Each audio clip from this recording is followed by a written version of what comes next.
What if you got a message that could change your life, but it might destroy you too? Riley Carter was halfway through her lukewarm coffee when the email came in. She nearly skipped over it, mistaking it for spam, until her eyes caught one odd detail: the sender domain ended in @teslamotors.com. No marketing fluff, no images, no branding. Just a white background, black text, and a subject line that read, "You've been selected." Her fingers hovered above the keyboard. Her heartbeat quickened as she clicked. The message was short. You are one of 10 individuals selected worldwide for a confidential innovation opportunity hosted by Mr. Elon Musk.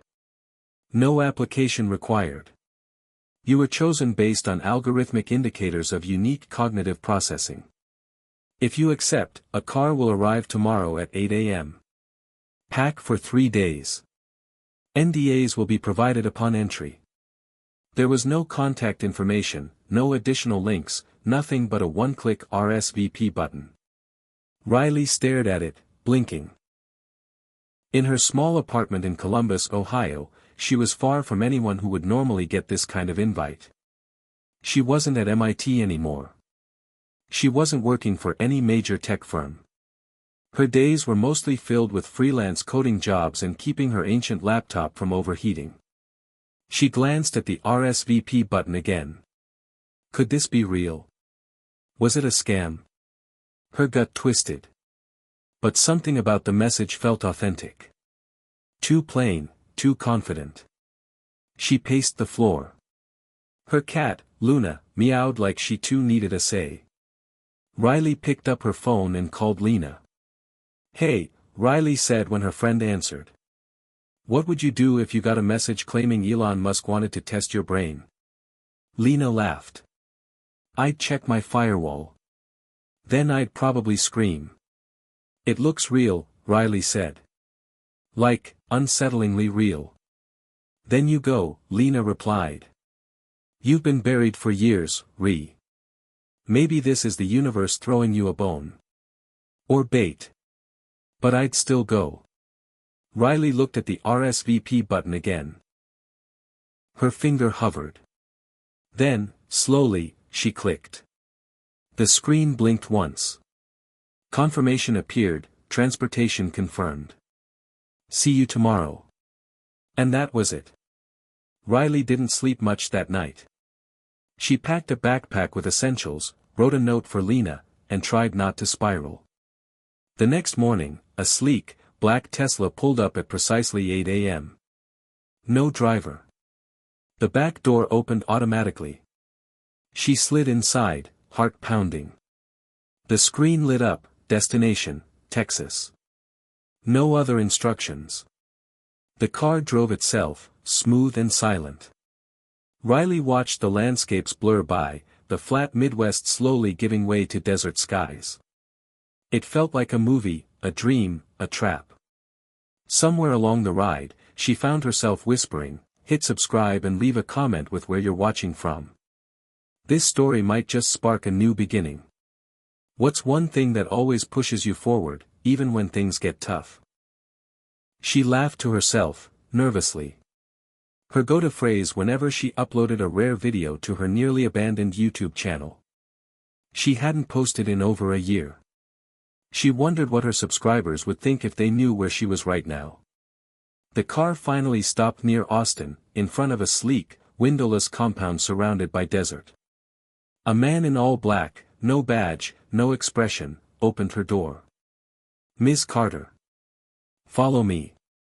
She nodded, swallowing dry fear. Inside, the building was cool and sterile. White floors, white walls, minimal furniture. Another woman handed her an NDA, non-disclosure, 10 pages long, signed via digital pad. No questions allowed. Then she was led down a hallway to a steel door, which opened with a hiss. "You will stay here," the man said. "You have 72 hours. Instructions are inside." The room was made of glass walls, ceiling, and floor. Minimal furnishings, a bed, a laptop, a whiteboard, and a small kitchen unit. The door shut behind her. Alone now, Riley turned slowly, taking it all in. Then the screen blinked to life. Elon Musk's face appeared. Not live, pre-recorded. "Welcome," he said. "You are here because our systems detected that you think differently. Most people see problems. We believe you see patterns. Over the next 3 days, you will face a series of challenges. They are not IQ tests. They are tests of mind, heart, and will. You are free to quit at any time. But if you finish, you may be offered something life-changing. Begin when ready." The screen blinked off. Riley stared at it, stunned. The laptop powered up with a soft chime. A file labeled Challenge 1 appeared. She clicked. It was a riddle, a logic puzzle wrapped in code, meant to be solved not with brute force, but with intuition. She cracked it in under an hour. The screen blinked. Correct. Proceed. She felt a rush of confidence. But Challenge 2 wasn't so easy. It was a game theory scenario disguised in algorithmic chaos. She stared at the code for hours. Her head pounded. She paced, she shouted, she even cried once. But then she saw it, the solution wasn't in the code. It was in the assumptions behind the code. She rewrote the problem, reframed the logic, and submitted a new answer. The screen blinked. Proceed. As day turned to night, she collapsed onto the bed, exhausted. The room lights dimmed automatically. She thought of her mother, gone 2 years now. Her voice echoed in Riley's memory, "Don't worry about being perfect. Just be curious. That's your real power." By morning, she felt both terrified and electrified. What was the purpose of all this? A test? A game? A trap? Or a genuine opportunity? She had no idea. But one thing was clear, she was no longer just a girl from Ohio trying to rebuild her life. She was a player in something much, much bigger. And she wasn't about to back down. Before Riley Carter was selected for the most mysterious test of her life, she was just another name drifting through forgotten codebases and temp contracts, buried somewhere between brilliance and burnout. Born in a crumbling suburb outside Cleveland, Riley had the kind of childhood that never made it into glossy college brochures. Her father, a welder at a steel plant, died in a worksite accident when she was 8. Her mother, Diana, spent the next decade working long nights as a hospital janitor, feeding her daughter ramen, old books, and big dreams. Riley wasn't like other kids. She didn't play with dolls or climb trees. She played with circuits and picked locks. She once disassembled the family's DVD player at age 6 just to see how it worked. By the time she was 10, she was teaching herself C++ from a battered library book she refused to return. School couldn't keep up with her. Teachers either saw her as a problem or a prodigy, but no one really understood her. Her middle school science fair project, a facial recognition software built using discarded phone cameras, was disqualified for being too advanced. But the local news picked it up, and for one brief moment, Riley felt seen. That moment didn't last. When she was 15, her mother was diagnosed with late-stage ovarian cancer. Riley worked part-time and coded under fake names to help with the bills. She sold plugins to shady startups and debugged apps for almost no money.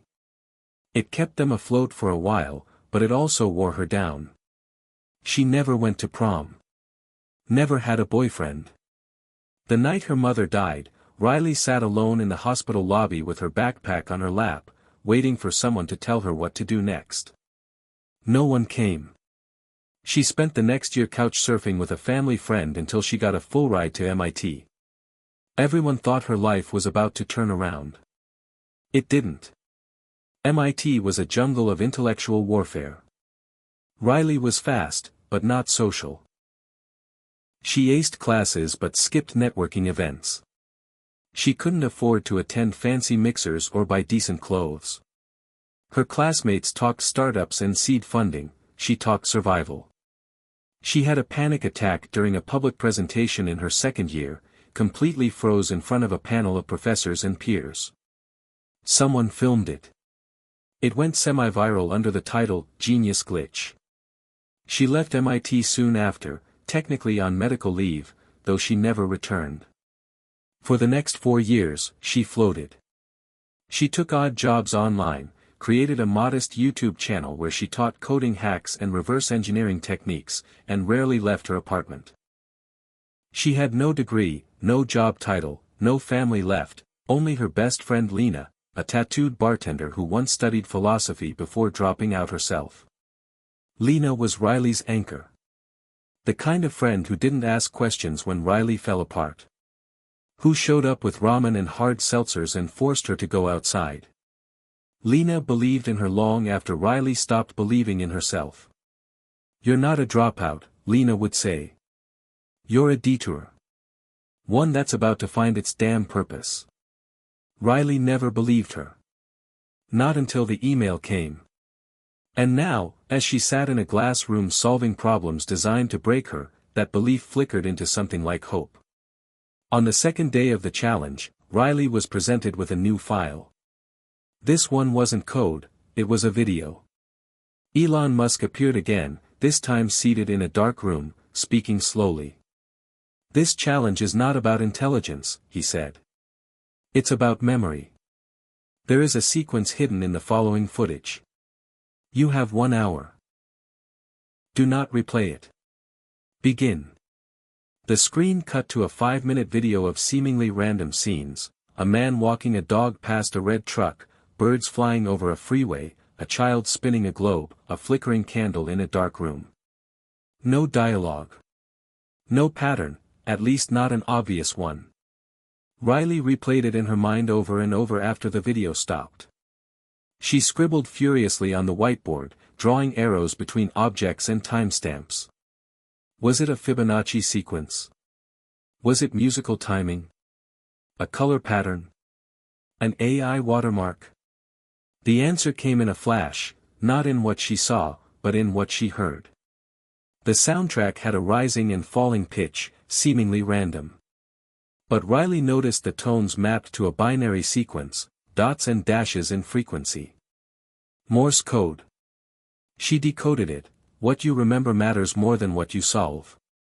She entered the phrase into the program's input field. The screen blinked. Correct. Riley let out a long breath, dizzy with relief. But the message lingered in her mind. What you remember matters more than what you solve. Was this about her past? Was someone watching to see what she'd carry into her future? That night, unable to sleep, she thought back to her childhood. She remembered her mother's favorite song, Fleetwood Mac's "Landslide," and how it played quietly the night Diana told her she might not make it. She remembered how her hands trembled typing out payment requests to shady programming forums, how she used a fake name, pretending to be older. She remembered the MIT library, where she hid between shelves and cried after freezing in front of her class. And she remembered Lena's arms around her after the video surfaced. "So you glitched," Lena said. "Everyone does. Even machines." The next morning, Riley received the 4th challenge, a simulation.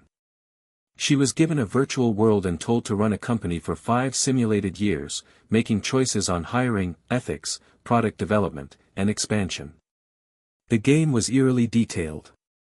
Her simulated employees had names, birthdays, even stress levels. The longer she played, the more real it felt. On day 3, she made a decision to invest in mental health resources for her simulated workers. The program warned her that it would reduce short-term profits. She did it anyway. On the final screen, the words appeared, "Empathy overrides efficiency. You pass." Riley stood back from the laptop, stunned. These weren't just puzzles. They were tests of who she was, not just what she knew. This wasn't about IQ. This was about values. About decisions made under pressure. She was being watched, profiled, evaluated, not as a coder, but as a person. And somewhere, Elon Musk, or someone close to him, was taking notes. The screen blinked again. A new message appeared. Prepare for direct contact. Riley's pulse spiked.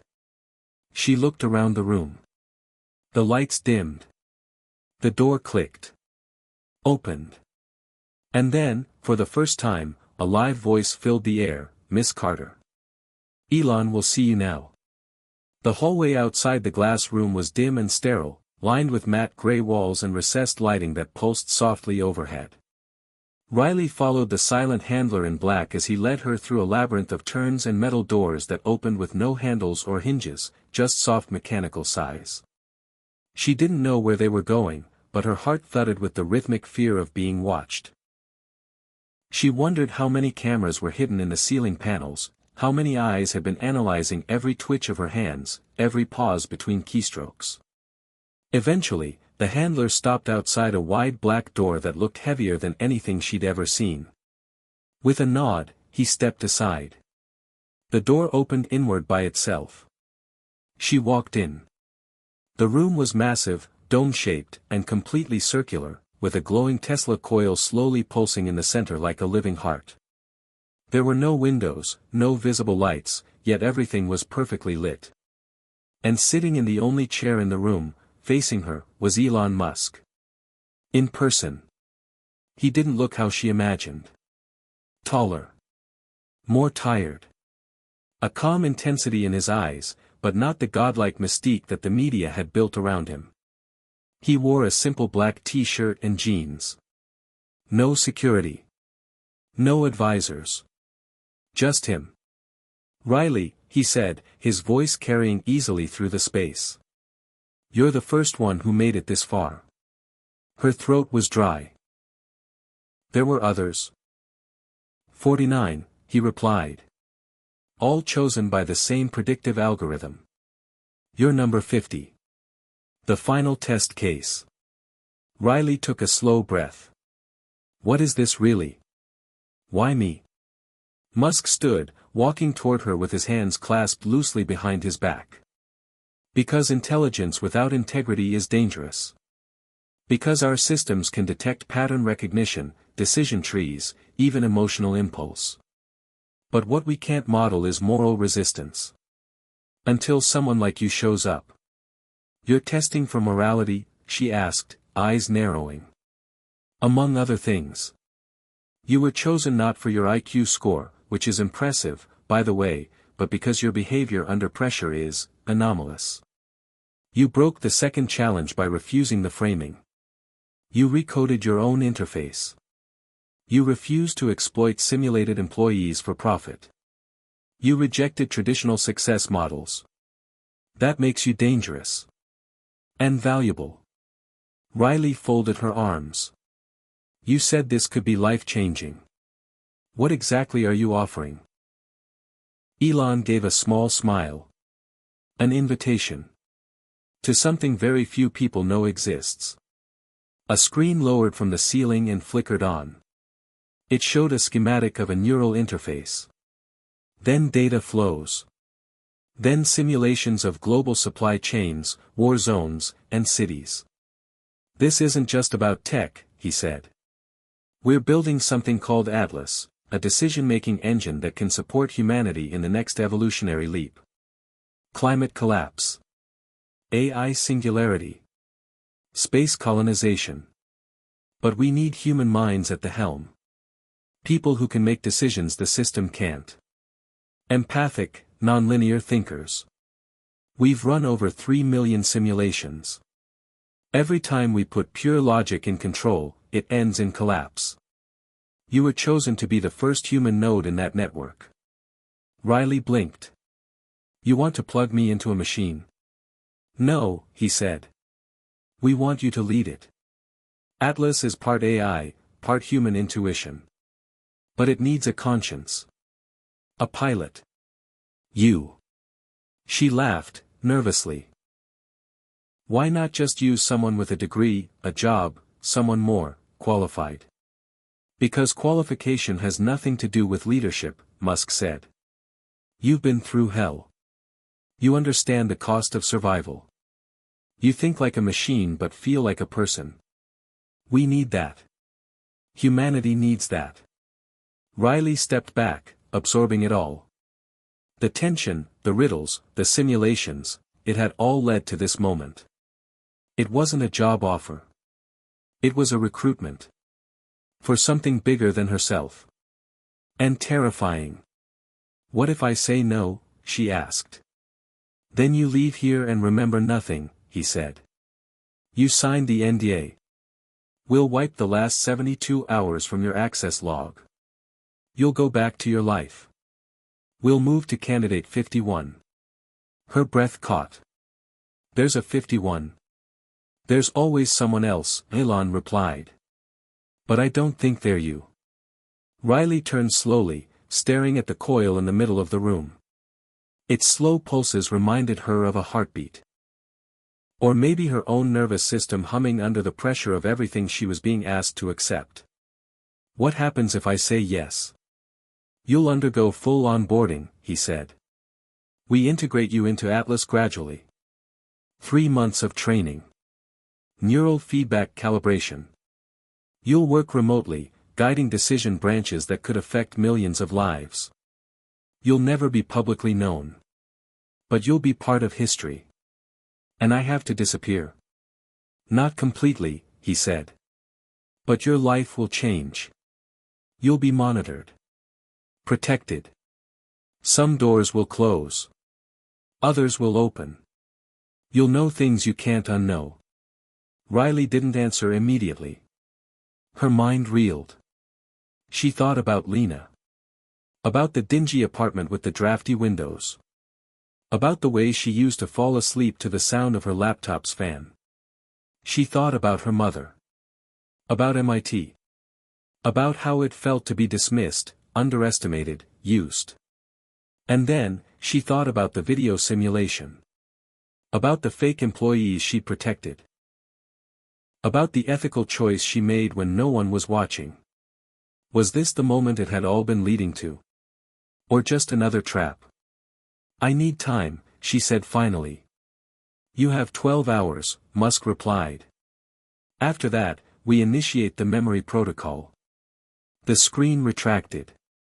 The door reopened. She was led back to her room. No challenges. No screen prompts. Just silence. Riley didn't sleep. She stood at the glass wall and stared into the artificial light of the compound's edge. Her thoughts spun like wheels on ice. If she said yes, her old life was gone. If she said no, the last 72 hours would vanish, and she'd return to anonymity. But maybe she wanted something in between. Maybe she could find her own version of this offer. Not Atlas.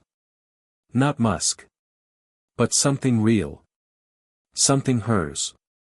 She picked up the whiteboard marker and began to draw, not code, but ideas. Systems. Human-centered design frameworks. Tools that made sense to real people. She realized then she didn't need to be part of someone else's system to make change. She could build her own. At sunrise, a knock echoed through the glass. A voice spoke through the intercom. Time's up. Riley turned, calm now. Clear. I have my answer, she said. Tell Elon thank you. But I'm going to build something better. Riley Carter didn't wait for permission. As soon as the intercom clicked off and the glass door slid open, she stepped through it without hesitation. The same silent handler stood in the hall, waiting to escort her. But this time, she didn't follow like a lost subject, she walked beside him, head held high, eyes locked forward. Something had shifted in her, a click, a pivot from fear to purpose. She had entered the test as someone desperate for direction. She was leaving as someone who had found her own. The hallways blurred around her again, but this time she was paying attention, counting doors, noting patterns in the walls, tracing the flow of energy and light. The building wasn't just a tech facility, it was a controlled maze, designed to study not just movement, but reactions. Psychological architecture. Behavioral nudging. Everything about it screamed, experiment. They returned to the entrance bay, where the same black Tesla idled, door open and humming quietly. Her backpack sat inside, untouched. No one had rifled through it, as far as she could tell. No tracking devices slipped into the seams. No questions. The handler nodded at her, but said nothing. As Riley stepped into the car, the door closed with a soft click, and the vehicle pulled away from the compound, sliding into the desert road like it had never stopped moving.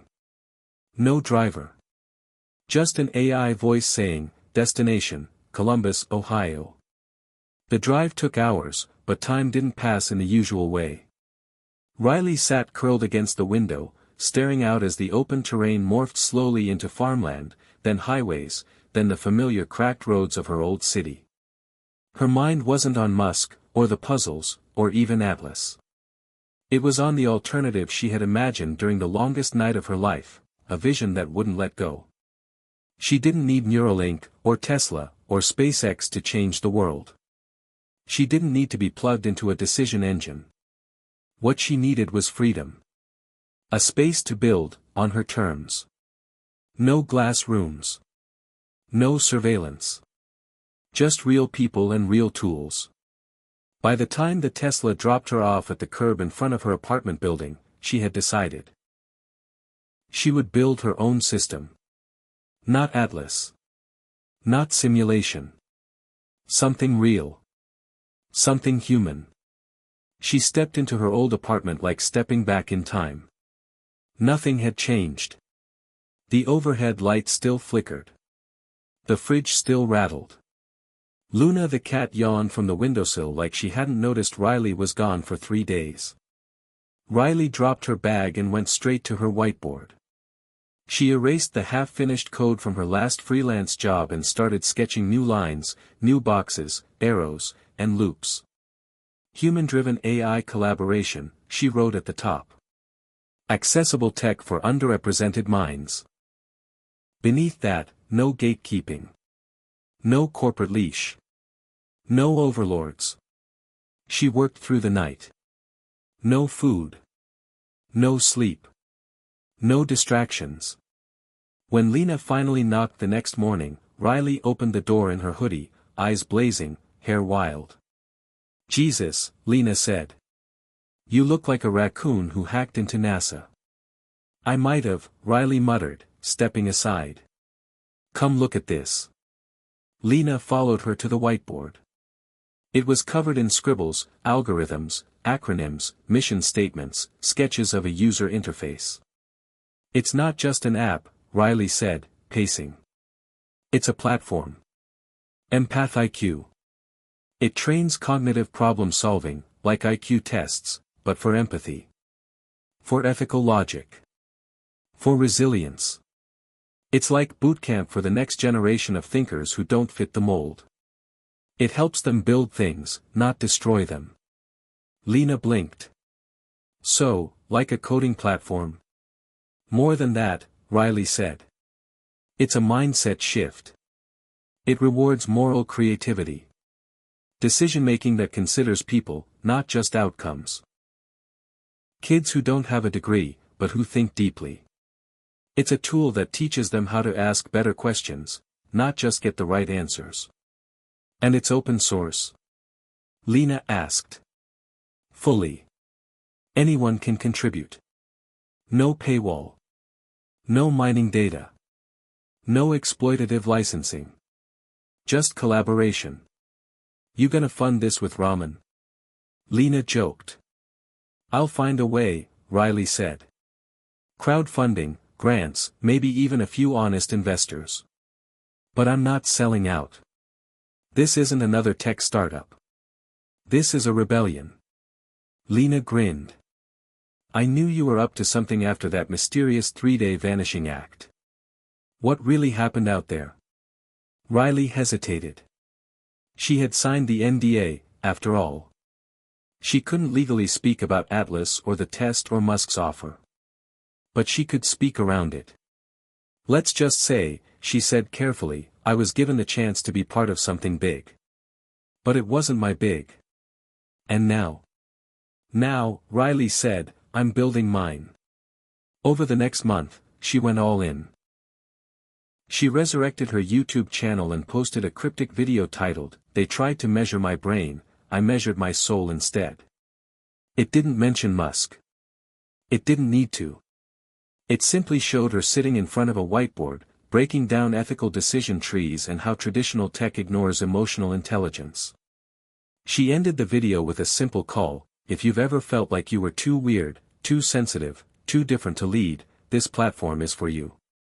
Empath IQ is coming. And we need you to help us build it. The video went viral within 48 hours. Comments flooded in from across the globe. Young coders, teachers, artists, engineers, all saying the same thing: finally. Someone gets it. Donations poured into the GoFundMe she launched. Not millions, but enough to start. Enough to build a skeleton crew of idealists. She recruited from Reddit, Twitter, GitHub. She handpicked contributors based on vision, not resume. The first version of Empath IQ launched in beta within 6 weeks. A simple web-based tool with challenge modules built around ethical problem solving, emotional logic puzzles, and real-world dilemma simulators. It crashed 3 times on launch day from high demand. By the end of the first month, over 80,000 users had created accounts. Riley wasn't ready. But she adapted. She barely slept. She answered support tickets herself. She responded to emails from high school kids who said the platform made them feel smart for the first time. A teacher from Arizona emailed her saying, "Your tool helped my students have real conversations about ethics. We haven't had that since debate club died out." Riley sat back one night at 3 a.m. Staring at the screen, her eyes glassy with exhaustion. Empath IQ had grown faster than she expected. It wasn't perfect. But it was real. And it was hers. She remembered Elon's face again. The offer. The warnings. The promise of memory erasure. She had walked away from one of the most powerful people in the world. And now, somehow, she was building a world of her own. She didn't need to lead Atlas. She just needed to prove that humanity didn't require a machine to guide its conscience. Just people willing to feel and think deeply. That was the beginning of her real journey. Not as a genius. Not as a dropout. Not as a product of someone else's algorithm. But as a creator of her own. By the second month, Empath IQ had reached over 300,000 users. Riley Carter could hardly keep up. The once silent apartment now hummed with activity. Laptop fans, late-night Zoom calls, Lena pacing in the kitchen on her phone while talking with a school district interested in piloting the platform, post-it notes stuck to every inch of the wall, each scribbled with to-dos, bug reports, and wild ideas that might eventually become features. Riley didn't even remember what sleep felt like anymore. She was running on caffeine, adrenaline, and something deeper, a momentum she hadn't felt in years. Every day, people were joining. A high schooler from Nigeria who designed a new empathy-based logic puzzle module, a retired teacher from Oregon who created ethical dilemma case studies based on real classroom scenarios, a therapist from Brazil who proposed a mental health integration API. Riley didn't control the platform. She simply opened the door, and now it was becoming a city of minds, each building something worth sharing. But it wasn't all celebration. A week into the third month, Riley received an anonymous message through the back end of the site. No subject line. No sender. Just a sentence in bold text: "You've disrupted a system we weren't done testing." For a second, she stared at it like it was a hallucination. But then a second message came, this time through her private email, the one only used for domain registration. It read, "Empath IQ's source code reflects patterns lifted directly from proprietary simulations. Consider this a warning." Riley froze. Her breath caught in her throat. Could they track her ideas? She had signed an NDA, but she hadn't stolen anything. She had built Empath IQ from scratch, from the core of her personal values, from lessons she learned long before Musk ever sent that email. Still, fear crept in. Was this legal intimidation? Or something more? She called Lena immediately. "We've got a problem," she said. "What kind of problem?" Lena asked, already moving toward the window to check for unmarked vans in the street. "The kind that shows up in your inbox without a return address," Riley said. She forwarded the messages. Lena read them and whistled low. "Damn. Do you think it's him?" "I don't know," Riley said. "But I'm not backing down." She stayed up that night going line by line through her code base. Everything she had written was original. Sure, the concepts overlapped with simulation design, but simulations weren't proprietary. Ethics weren't patented. You couldn't trademark empathy. And she hadn't stolen a single line of code, because there had been no code to steal. Just ideas. Just a spark she refused to extinguish. But she wasn't stupid. She backed up everything. Created redundant servers. Talked to a lawyer friend Lena knew from the bar, someone who could draft a defense if the pressure escalated. And then she did what she knew best, she went transparent. Riley made a public video, calmly addressing the situation without naming names. Empath IQ was built to empower ethical thinkers, she said, looking straight into the camera. And if that threatens existing systems, good. We are not here to replace minds with machines. We are here to teach people that their instincts, their compassion, their moral clarity, is not weakness. It's leadership. The video was shared over 1 million times in 2 days. Support poured in. Coders from every continent pledged to mirror the site in case of a takedown. Journalists reached out, hungry for the real story. Even a few former Tesla employees messaged her privately, offering quiet support. One wrote, "I know what they're capable of. You're doing the right thing. Don't flinch." Riley didn't. She kept building. Empath IQ rolled out Perspective Mode, a new feature allowing users to roleplay through moral dilemmas from multiple viewpoints: student, teacher, parent, policymaker. It exploded in popularity. Schools started using it to guide debate clubs and ethics units. Mental health programs integrated it as part of emotional literacy workshops. And that's when it happened. A message popped into her admin panel, this time from a known source. It was from a developer at X.com, one of Musk's lesser-known AI spin-offs. "Your platform is under surveillance," it read. "They're not looking for theft. They're studying adoption velocity and decision divergence. They didn't think your system could grow independently. You just proved otherwise. Be careful. You're no longer invisible." Riley leaned back, heart racing. So they weren't trying to destroy her, they were trying to understand her. Or more accurately, how she had built something so close to Atlas in structure but fundamentally different in spirit. She had refused their control, and now they wanted to know how she'd succeeded without it. She was no longer just an anomaly. She was a threat to the very idea that intelligence had to be governed. Lena found her standing at the window again later that night, staring out at the street like it held secrets. "You look like someone who just learned she's being watched by an AI with a god complex," Lena said gently, handing her tea. "Close," Riley said. "They're not trying to shut us down. They're trying to replicate us. So, what do we do?" "We keep moving," Riley said.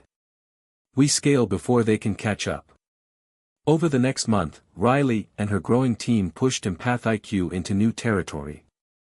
They launched EcoPods, peer-led microcourses designed to spread ethical reasoning in communities underserved by traditional education. They translated the entire platform into 12 languages. They created a decentralized community review system where decisions made by contributors were voted on by peers, removing hierarchy, reducing bias. And then, Riley did the unthinkable. She published the platform's roadmap. Every feature.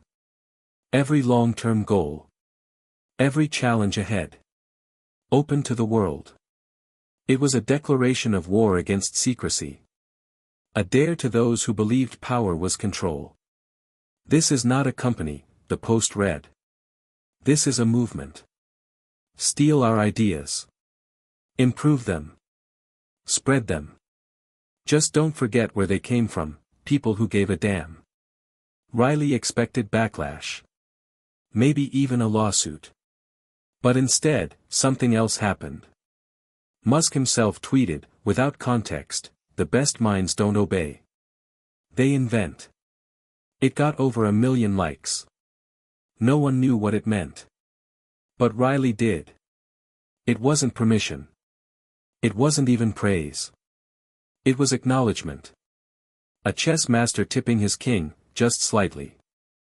Enough to signal respect. And she wasn't done yet. Not by a long shot.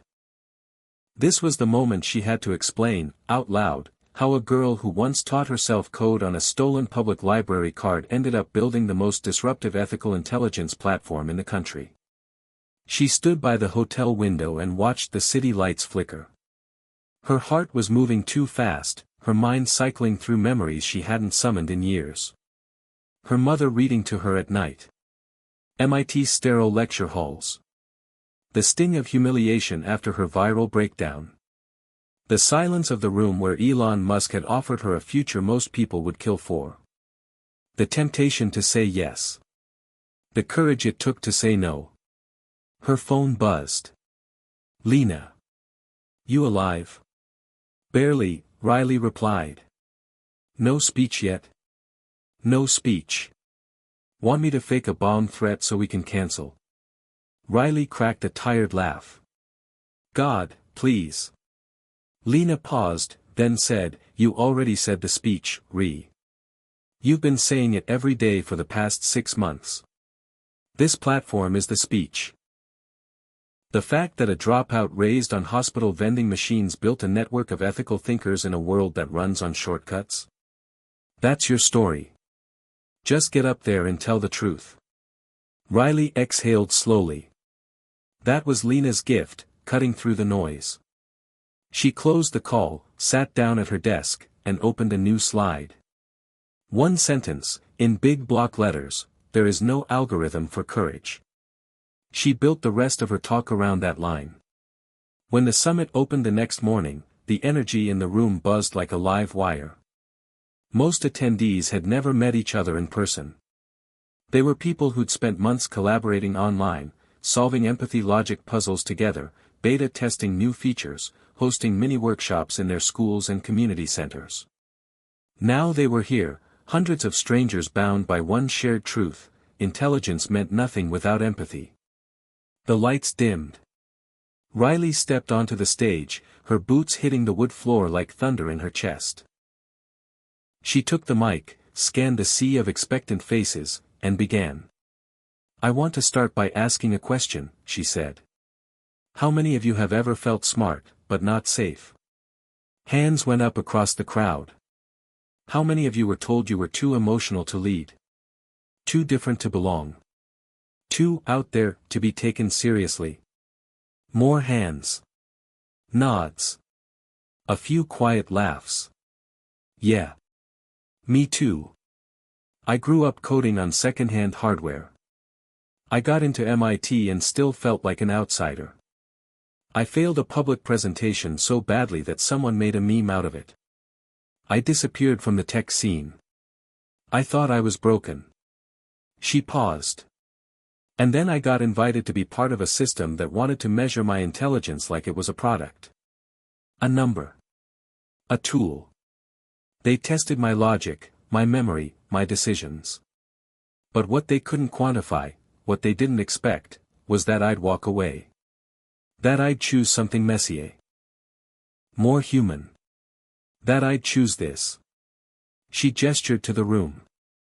Empath IQ isn't just a platform. It's a response. To a world where intelligence is often separated from humanity. Where we build faster and break more, without asking what it costs us. We don't need more geniuses. We need more ethical builders. We need people who see leadership not as dominance, but as service.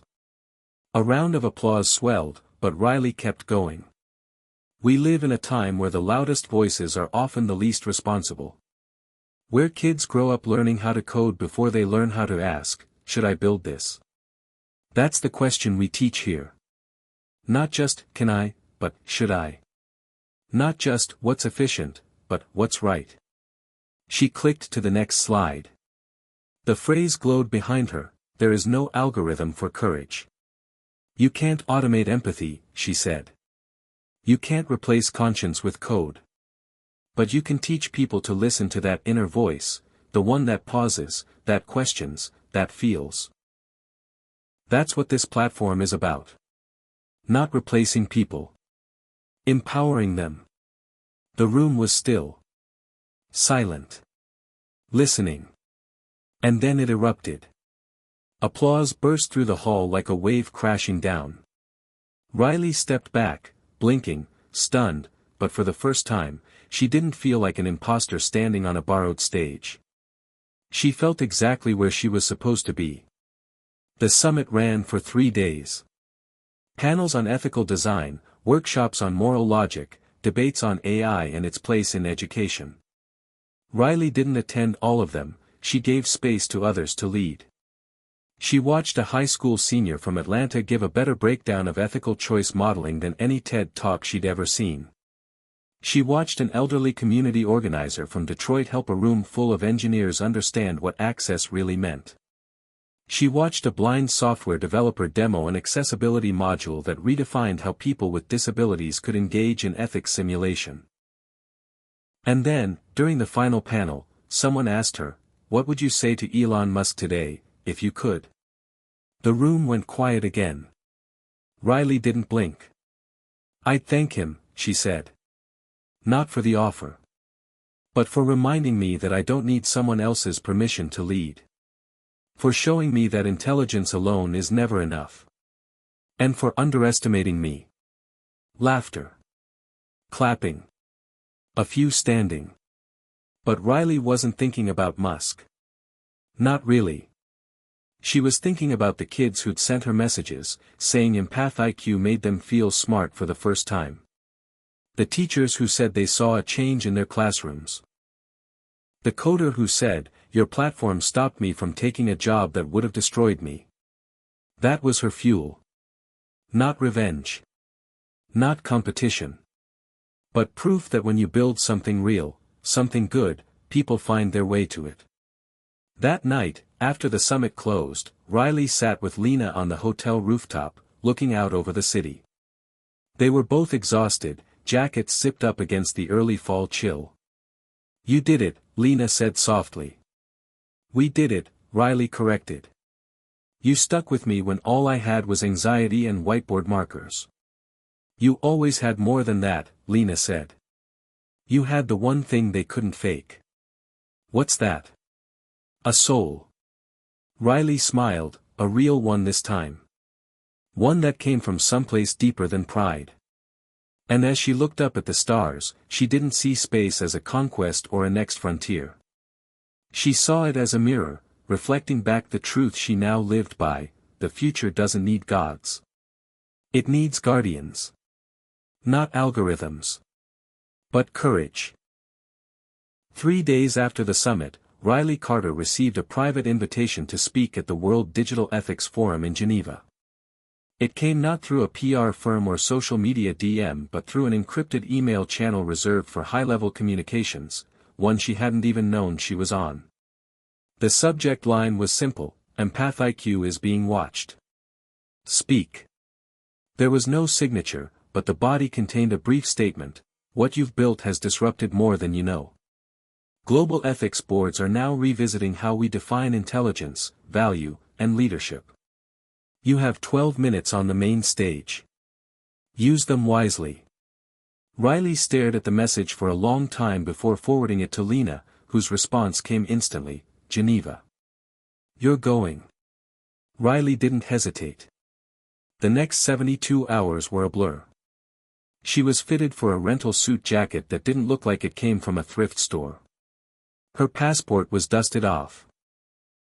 She and Lena boarded a red-eye flight from New York, Riley trying to fine-tune her speech while Lena napped with noise-canceling headphones and a hoodie pulled over her eyes. Geneva was misty and gray when they landed, the city wearing the colors of caution. The forum was held inside a gleaming glass structure at the edge of Lake Geneva, less a building and more a data sculpture. Countries, companies, researchers, and ethicists from over 70 nations were there, all cloaked in their versions of professional armor, tailored suits, designer techwear, polished shoes that had never touched a muddy street.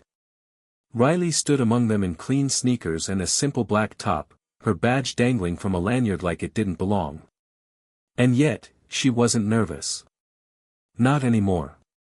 Not after what she'd built. Not after what she'd already walked away from.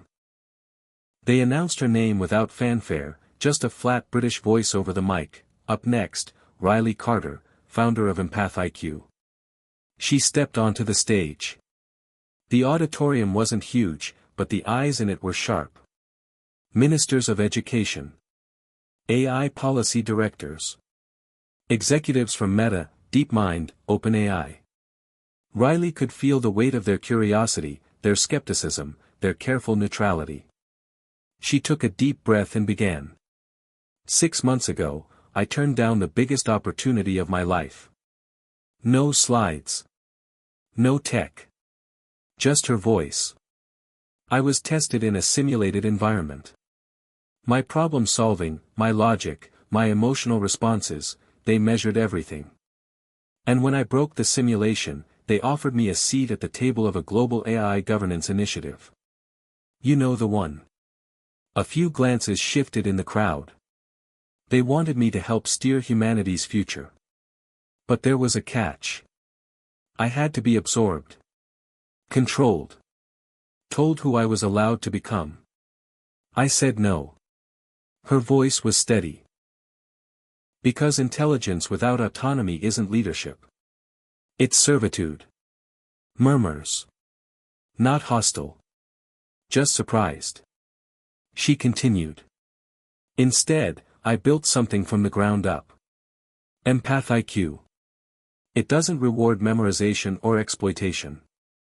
It rewards decision-making rooted in empathy, justice, and moral complexity. It doesn't replace thinking, it trains people to think better. Slower. Deeper. She paused, letting it breathe. You don't have to believe in me. But you should believe in what's coming. Because the next generation of innovators won't come from Ivy Leagues or think tanks. They're kids coding on borrowed Wi-Fi. Students creating empathy simulations in garages. Retired teachers uploading case studies that challenge neural nets to consider dignity, not just efficiency. And they're using Empath IQ, not because it's cool, but because it makes them feel human in a world that increasingly does not. She ended with a quiet sentence. You can regulate technology, but if you don't elevate the soul behind the screen, none of it matters. She stepped back. Silence followed. Not out of confusion, but absorption.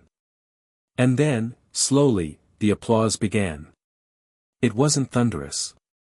It wasn't performative. It was steady. Real. One by one, they stood, not all, but enough. When she exited backstage, a woman in a dark suit approached her.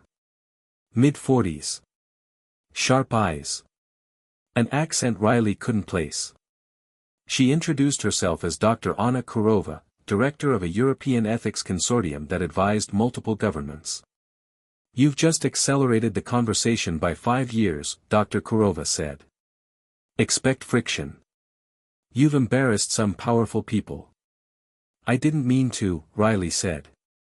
I just told the truth. Exactly, Dr. Kurova replied. That's always the most dangerous thing. Over the next week, Riley's name exploded across the tech and ethics media. Forbes called her the anti-tech tech visionary. The Guardian dubbed her the mind Musk missed. Wired simply wrote, she turned down a neural empire, and built a republic of empathy. More countries requested access to Empath IQ's modules. The UN Educational Ethics Task Force reached out for collaboration. An anonymous donor dropped $1 million into the project's nonprofit arm with a note, "For every kid who thinks feeling deeply is a flaw." But with recognition came shadows. A second email arrived. Different encryption. No greeting. Just a screenshot, a private boardroom slide showing Riley's name alongside terms like emergent threat, cultural influence acceleration, and decentralized empathy engine. At the bottom, projected reach by 2027, surpasses Atlas. Riley showed Lena. "They're tracking us again," she whispered. Lena just said, "Let them." But Riley knew the stakes had changed. This wasn't just about building a better platform. It was about defending it from forces that didn't understand it, and never would. That night, she updated EmpathIQ's governance model. She created a council, 7 members from 7 countries, all elected by platform users, all with veto power over any changes to code, policy, or philosophy. She called it the empathic core. It couldn't be bought. It couldn't be overruled by money. It was slow. Messy. Frustrating. But it was fair. The next day, she received another email, from Musk himself. Just 4 words, "Now you're playing chess." No threat. No praise. Just recognition. Riley didn't reply. She didn't need to. She was already 4 moves ahead. Not because she was a genius. But because she had chosen the one path they didn't anticipate, to lead with integrity. To make vulnerability a strength.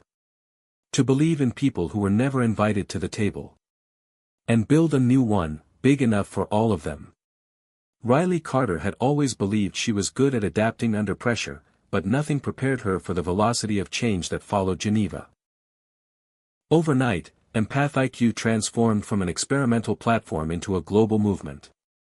School districts in South Africa, remote learning pods in Indonesia, tech collectives in Berlin, even correctional education programs in rural Mississippi began integrating EmpathIQ into their systems. The platform now existed in 28 languages, ran on community-supported servers in 14 countries, and had crossed the 1 million user mark. And yet, while its momentum accelerated, so did the undercurrent of resistance. Riley didn't miss the signs. The private messages, increasingly cryptic. The unusual server behavior. Random outages traced back to unfamiliar IP addresses that bore the fingerprints of obfuscated intrusion, professionals trying to stay invisible. There were coordinated attempts to frame EmpathIQ's empathy metrics as emotional indoctrination, accusing Riley of manipulating children into anti-logic thinking. A series of well-produced videos began circulating from anonymous accounts with titles like "The Empathy Trap," "How Soft Logic Destroys Innovation," and "Why Feelings Don't Scale." Riley knew the pattern. She had studied enough political resistance models to see what this was. Not debate. Not curiosity. Just fear. People were beginning to see EmpathIQ as not just an educational tool, but a challenge to the old hierarchies, the gatekeepers of knowledge, the legacy tech investors, the labs that claimed only neural networks and cold data could shape the future. Empathy scared them. Because empathy couldn't be monetized, predicted, or completely controlled. And yet, for all the attacks, Riley refused to go into hiding. She live-streamed weekly Q&As. She published the platform's decision logs. She brought the empathic core into every high-level call, refusing to be the sole voice of authority.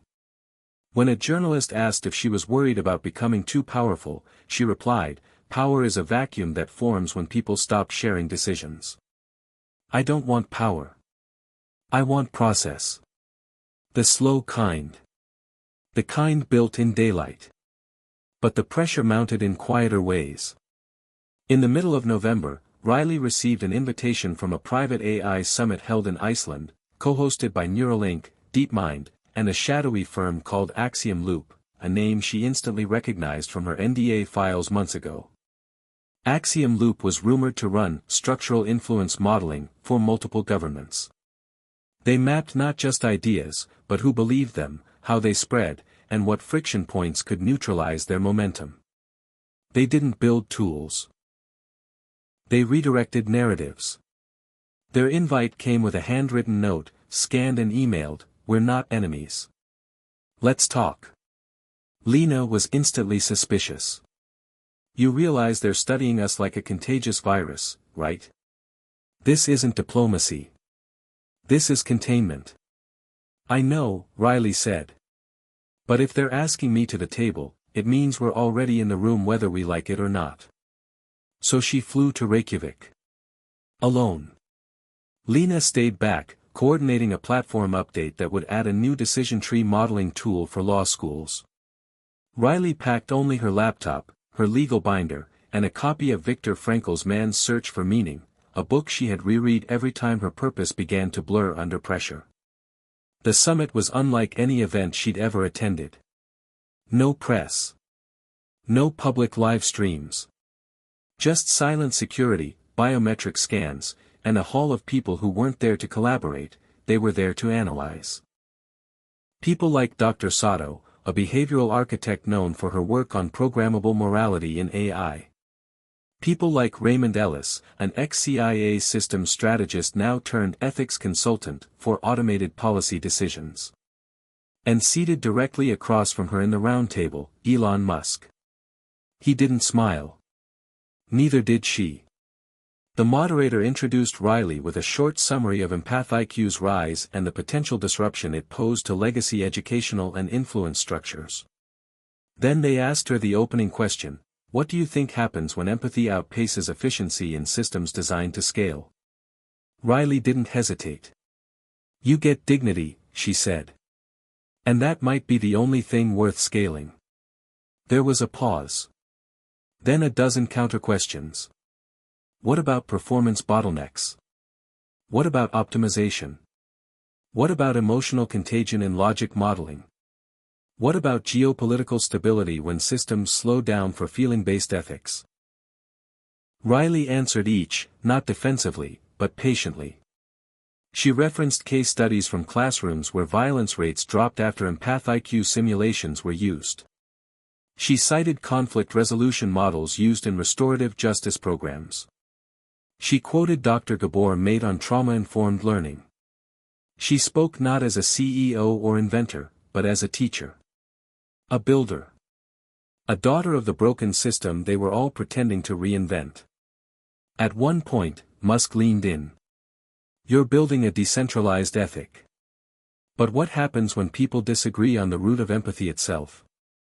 "Then we don't override it," Riley replied. "We let that disagreement breathe. Because truth isn't consensus, it's confrontation handled with care." Musk gave a slow, almost imperceptible nod. No smirk. No power play. Just understanding. The summit ended without any conclusions.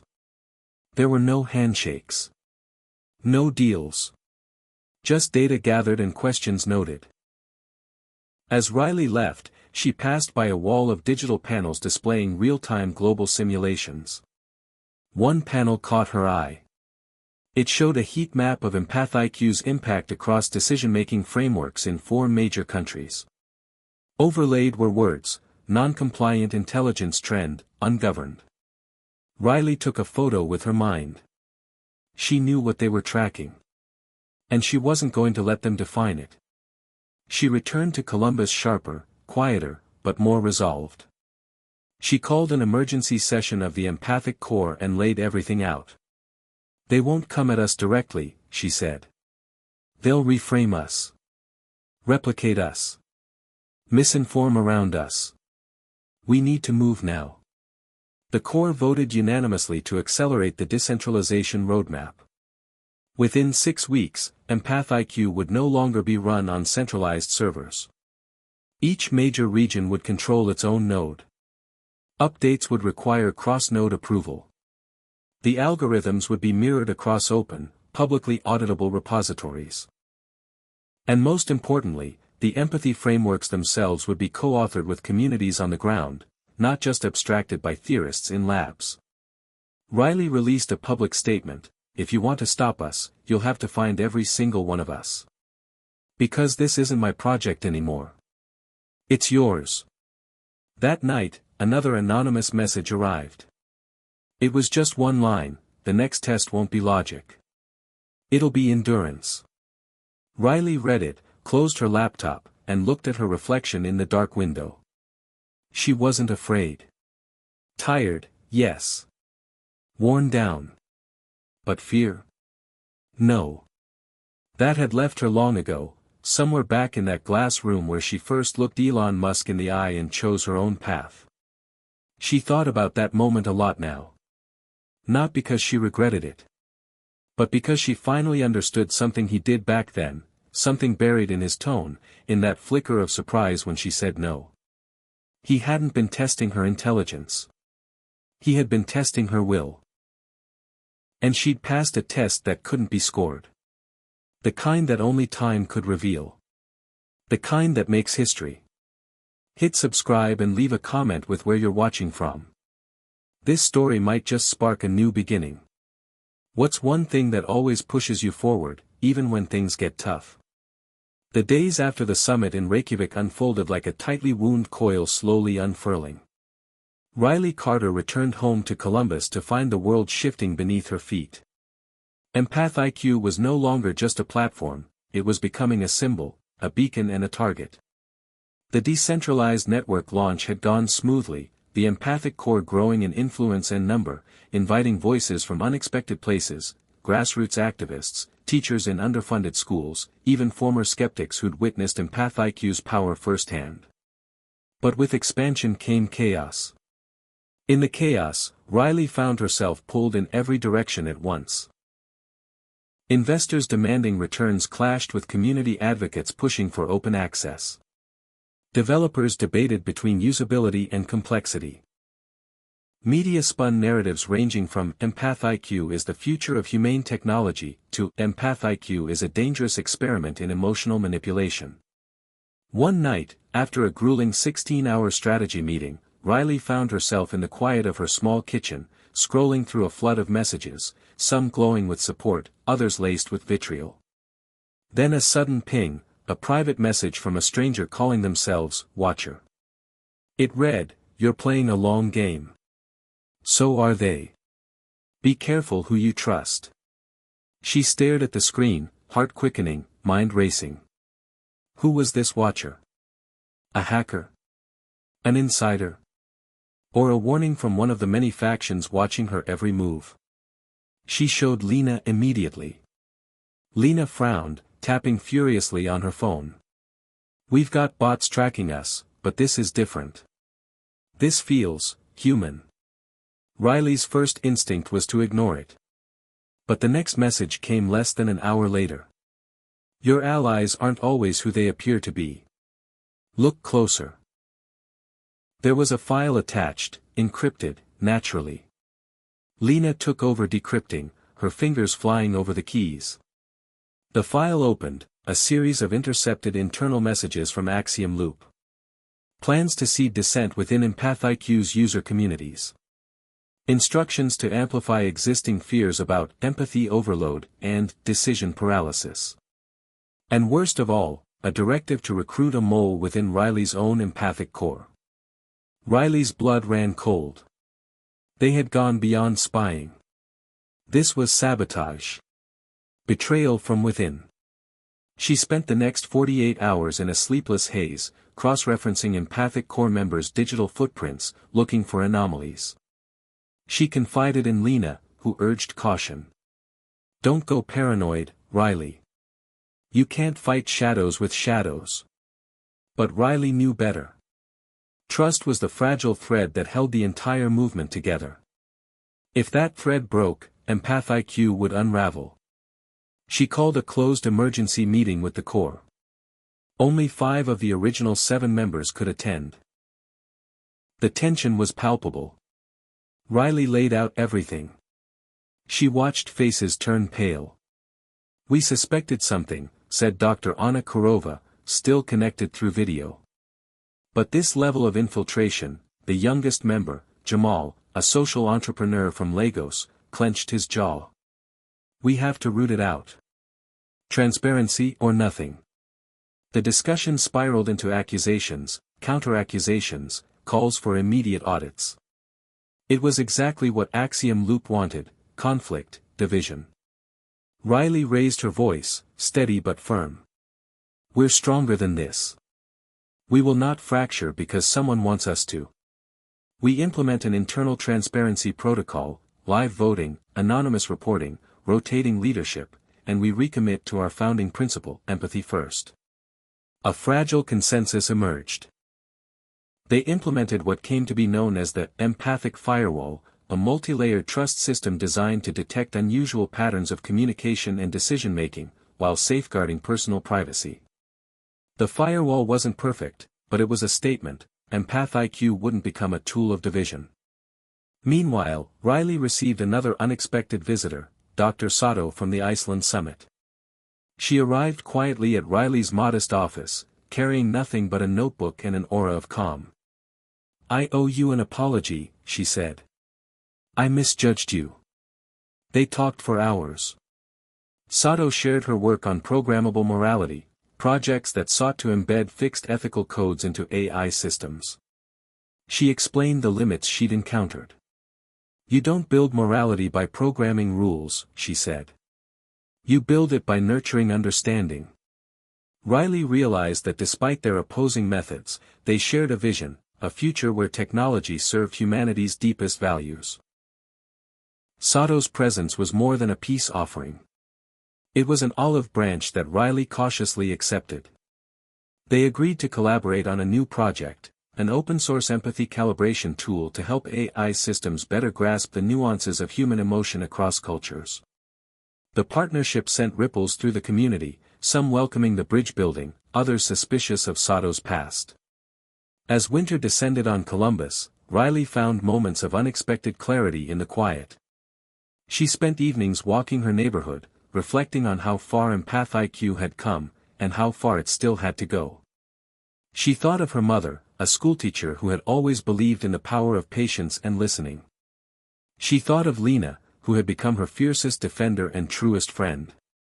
And she thought of the early days, when her biggest challenge was convincing herself that empathy wasn't a weakness but a weapon. Then came the day the news broke. A data leak revealing that several major tech companies had been covertly monitoring Empath IQ's network, not just to gather intelligence but to reverse engineer its emotional algorithms for their own proprietary platforms. The backlash was immediate and fierce. Users felt betrayed. Governments demanded investigations. Privacy advocates rallied around Riley, but she knew the damage had been done. She addressed the community directly in a raw live stream. I am sorry, she said. For every trust broken, every fear validated. But I promise you, we will rebuild better. Together. The empathic core moved quickly to isolate affected nodes, strengthen encryption, and institute user-led oversight committees. Empath IQ's open governance model was tested like never before. Yet, through the chaos, Riley sensed something deeper at work, a collective reckoning. People were realizing that empathy wasn't just a code to be cracked or a feature to be added. It was a movement fueled by human hearts demanding respect in a digital age. One evening, as Riley closed her laptop, a new message popped up on her screen. It was from Elon Musk. Simply, ready to talk. Riley smiled, feeling the weight of years collapsing into a single moment. She typed back, I've been waiting. And in that instant, she knew the next chapter was about to begin. The message from Elon Musk hit Riley's inbox like a thunderclap. It was brief, unexpected, and utterly uncharacteristic of the man known for his cryptic tweets and calculated silences. Ready to talk. It wasn't an offer for a meeting or a challenge. It was an invitation. An opening. For months, Riley had circled around the edges of this moment, the unresolved tension between two vastly different worlds, the cutthroat realm of Silicon Valley's elite and the radical, messy hope of Empath IQ. Now, it was finally happening. She typed back immediately, "I've been waiting." They arranged to meet at a small, unassuming cafe on the outskirts of Austin, Texas. Neutral ground far from the buzzing campuses and sterile conference rooms where they'd clashed before. The morning was humid, the kind of Texas summer heat that made everything feel slow and heavy, but Riley's mind was anything but. She arrived early, clutching a notebook filled with questions, fears, and half-formed ideas. When Elon walked in, he was exactly as she remembered, intense eyes, deliberate steps, and a presence that filled the room without a word. He sat down without hesitation, signaling the start of something neither of them fully understood yet. "Riley," he said, voice low, "I've been watching. You built something different." She nodded. "Not perfect. Not polished. But real." He smiled faintly. "I want to understand it better. Maybe even help." The conversation that followed wasn't a negotiation or a debate, it was a deep dive into values, vision, and vulnerabilities. Elon spoke candidly about his frustration with the limitations of pure logic and efficiency. "We've pushed hard on AI's ability to calculate, predict, optimize," he said.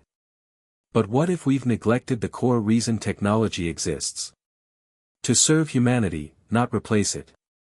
Riley listened, recognizing the familiar fire that had once inspired her own leap into empath IQ. She shared stories of classrooms transformed, families reunited, conflicts resolved through empathy-based algorithms. Elon asked questions, sometimes sharp, sometimes probing. They talked about risks, empathy's potential to be weaponized, misunderstood, or overwhelmed by manipulation. They discussed power, the seductive pull it had on innovators and investors alike.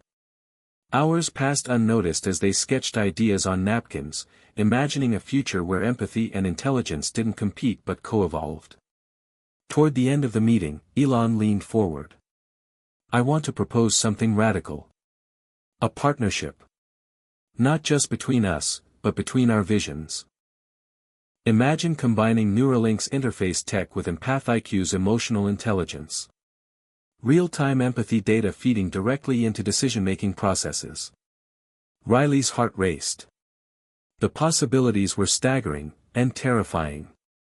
"It could change everything," she said softly. "But it could also create new dangers."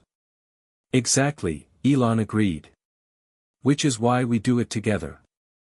Transparently. Ethically. With the world watching." They agreed to form a working group, combining engineers, ethicists, and educators from both sides. The project, tentatively named Neuropath, would explore how brain-computer interfaces could enhance empathy rather than diminish it. The announcement sent shockwaves through the tech world. Some hailed it as a breakthrough in human-centered AI. Others warned of a dystopian future where privacy vanished under constant emotional surveillance. Riley braced herself for backlash but also felt a renewed sense of purpose. Yet, as Neuropath's development began, so did new challenges. Integrating cutting-edge neural tech with a decentralized empathy platform proved more complex than anyone anticipated. The team struggled with technical glitches, ethical debates, and conflicting priorities. Riley found herself mediating heated discussions about user consent, data security, and cultural sensitivity. At the same time, outside forces intensified their scrutiny. Lobbyists pressured regulators to impose restrictions. Hackers launched coordinated attacks aimed at sabotaging the neural interface trials. A wave of misinformation spread on social media, accusing Empath IQ and Neuralink of creating a mind control grid. Riley responded by doubling down on transparency, hosting open forums, publishing detailed reports, inviting independent audits. She remembered the lesson from the Iceland summit: confrontation handled with care. Meanwhile, the empathic core evolved to include neuroscientists, mental health experts, and community leaders, reflecting a broader vision of empathy as a multidimensional force. In the midst of this whirlwind, Riley faced personal tests as well. The long hours, relentless pressure, and constant uncertainty began to take their toll. She found herself withdrawing from friends and family, haunted by doubts and the weight of responsibility. One night, after a particularly grueling day, she received a call from Lena. "You need to step back," Lena said gently. "You're carrying the whole world on your shoulders, but you can't do it alone." Riley realized Lena was right. She scheduled a weekend retreat at a cabin by Lake Travis, seeking solitude and space to reconnect with herself. Alone by the water, she reflected on her journey, from the bright-eyed girl who had challenged Elon Musk's test to the leader of a global empathy revolution. She thought about the sacrifices made and those yet to come. And she understood that the path ahead wasn't about winning or losing but about learning, adapting, and holding on to hope. When she returned to Austin, Riley brought with her a renewed commitment, not just to Empath IQ or Neuropath, but to the principle that had guided her all along: empathy is a muscle, one that requires practice, patience, and courage. In the months that followed, the partnership with Elon's team deepened, producing prototypes that allowed users to share feelings with unprecedented clarity while maintaining control over their own emotional data. Trials began in schools, hospitals, and community centers, each revealing new insights and challenges. Public opinion shifted slowly, with more people embracing the idea that technology could be a bridge, not a barrier, to human connection. Yet, just as progress seemed unstoppable, a new obstacle emerged. A leaked internal memo from a powerful tech consortium outlined plans to create a rival empathy platform. One designed not to empower users but to predict and manipulate their emotions for profit and control. The revelation sparked outrage. Riley took to the airwaves, calling for ethical standards and regulations to protect the sanctity of emotional intelligence. Her words resonated worldwide, inspiring activists, lawmakers, and technologists to join a coalition dedicated to safeguarding empathy in the digital age. Through it all, Riley never lost sight of the core truth she had discovered in her earliest experiments, that empathy, when nurtured and respected, could unlock humanity's greatest potential. The journey was far from over, but with Elon Musk as an unlikely ally and a global community behind her, Riley Carter was ready to lead the charge into a future where intelligence and heart beat as one. The days following the Neuropath announcement were a whirlwind of media attention, boardroom battles, and sleepless nights. Riley Carter felt the immense pressure settling deeper into her bones. Suddenly, every move was scrutinized, every decision dissected by both supporters and detractors. Yet beneath the public storm, something quieter, more profound, was taking root. The technology itself was evolving beyond expectations. Early Neuropath trials revealed that when users connected their neural interfaces, empathy wasn't just a passive experience, it became an active dialogue, a real-time exchange of feelings and thoughts that transcended words. Riley watched videos of participants, some elderly and isolated, sharing moments of pure human connection with strangers miles away. The tears, smiles, and laughter spoke louder than any headline. But this progress was fragile. The integration of brain-computer interfaces brought unforeseen challenges. Some users reported emotional overload, waves of sensations that were too intense to process. Others struggled with privacy concerns, worrying that sharing their inner emotional landscape made them vulnerable to exploitation. Riley and her team worked tirelessly to refine the technology, adding new layers of user control, data encryption, and emotional calibration. The empathic core became a crucible of innovation and debate, as neuroscientists, ethicists, and engineers grappled with questions that blurred the line between science and philosophy. One evening, in the quiet of her office, Riley received a message that shook her more than any media attack: "We need to talk. It's about Lena." The words were simple but loaded with meaning. Lena, her steadfast partner, had always been Riley's anchor. Riley rushed to her apartment, heart pounding. Lena was there, but she looked different. Pale, distracted, distant. After a long pause, Lena revealed a secret she had been hiding. She'd been approached by a shadowy organization offering her a lucrative position, promising to accelerate empathy research but with strings attached. She had declined, but now feared that her every move was being monitored, that her loyalty was being tested. Riley felt a cold fury rise. The very people trying to weaponize empathy were closing in on those closest to her. Trust became a scarce commodity. Together, they fortified their communications and agreed on a plan to stay one step ahead. Meanwhile, the Neuropath project faced increasing skepticism. A growing chorus of voices warned of empathy addiction, loss of individual autonomy, and emotional surveillance. Riley understood these fears. Empathy, after all, was not a cure-all. It could be overwhelming, confusing, even dangerous if misused. She began to advocate for what she called empathy literacy. Teaching users how to navigate their emotional connections responsibly, how to set boundaries, and how to recognize manipulation. Schools piloted new curricula, workshops emerged worldwide, and the conversation around emotional intelligence deepened beyond technology into culture and education. Yet, as Riley fought to steer the movement towards ethical growth, a new fracture appeared within the empathic core. Jamal, the passionate social entrepreneur from Lagos, voiced growing concern that the partnership with Elon Musk and Neuralink risked co-opting EmpathIQ's grassroots ethos. He warned that blending with powerful tech conglomerates could dilute their mission, turning empathy into a commodity rather than a human right. The debate was fierce and personal. Riley understood Jamal's fears, they mirrored her own doubts and the lessons she'd learned from betrayal and sabotage. But she also saw the potential in collaboration, in bridging worlds rather than drawing lines. The core voted to create two tracks, one dedicated to open-source community projects and another focusing on advanced neural tech integration. It was a compromise that held the fragile balance. Amid these tensions, a breakthrough came unexpectedly from an unlikely source, a small town in Vermont where a community center had implemented EmpathIQ in their outreach programs. Reports described remarkable transformations, families reconnecting after years of silence, youth finding new purpose, and neighbors building support networks that transcended age, race, and economic divides.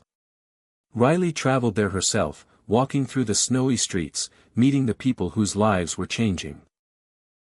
She saw firsthand that empathy wasn't just data or algorithms, it was a lived experience, deeply rooted in human resilience and hope. The visit rekindled her spirit, reminding her why she had started this journey. But as winter thawed into spring, new threats loomed. An anonymous group calling themselves the Dispassionates launched a cyber campaign to discredit EmpathIQ and Neuropath, accusing them of mind control and emotional exploitation. Their messages spread rapidly on social media, stirring fear and division.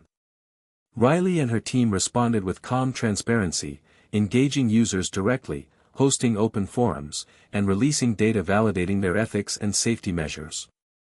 Still, the attacks revealed a deeper challenge, the fear many people had of losing control over their emotions, of technology mediating the most intimate parts of their humanity.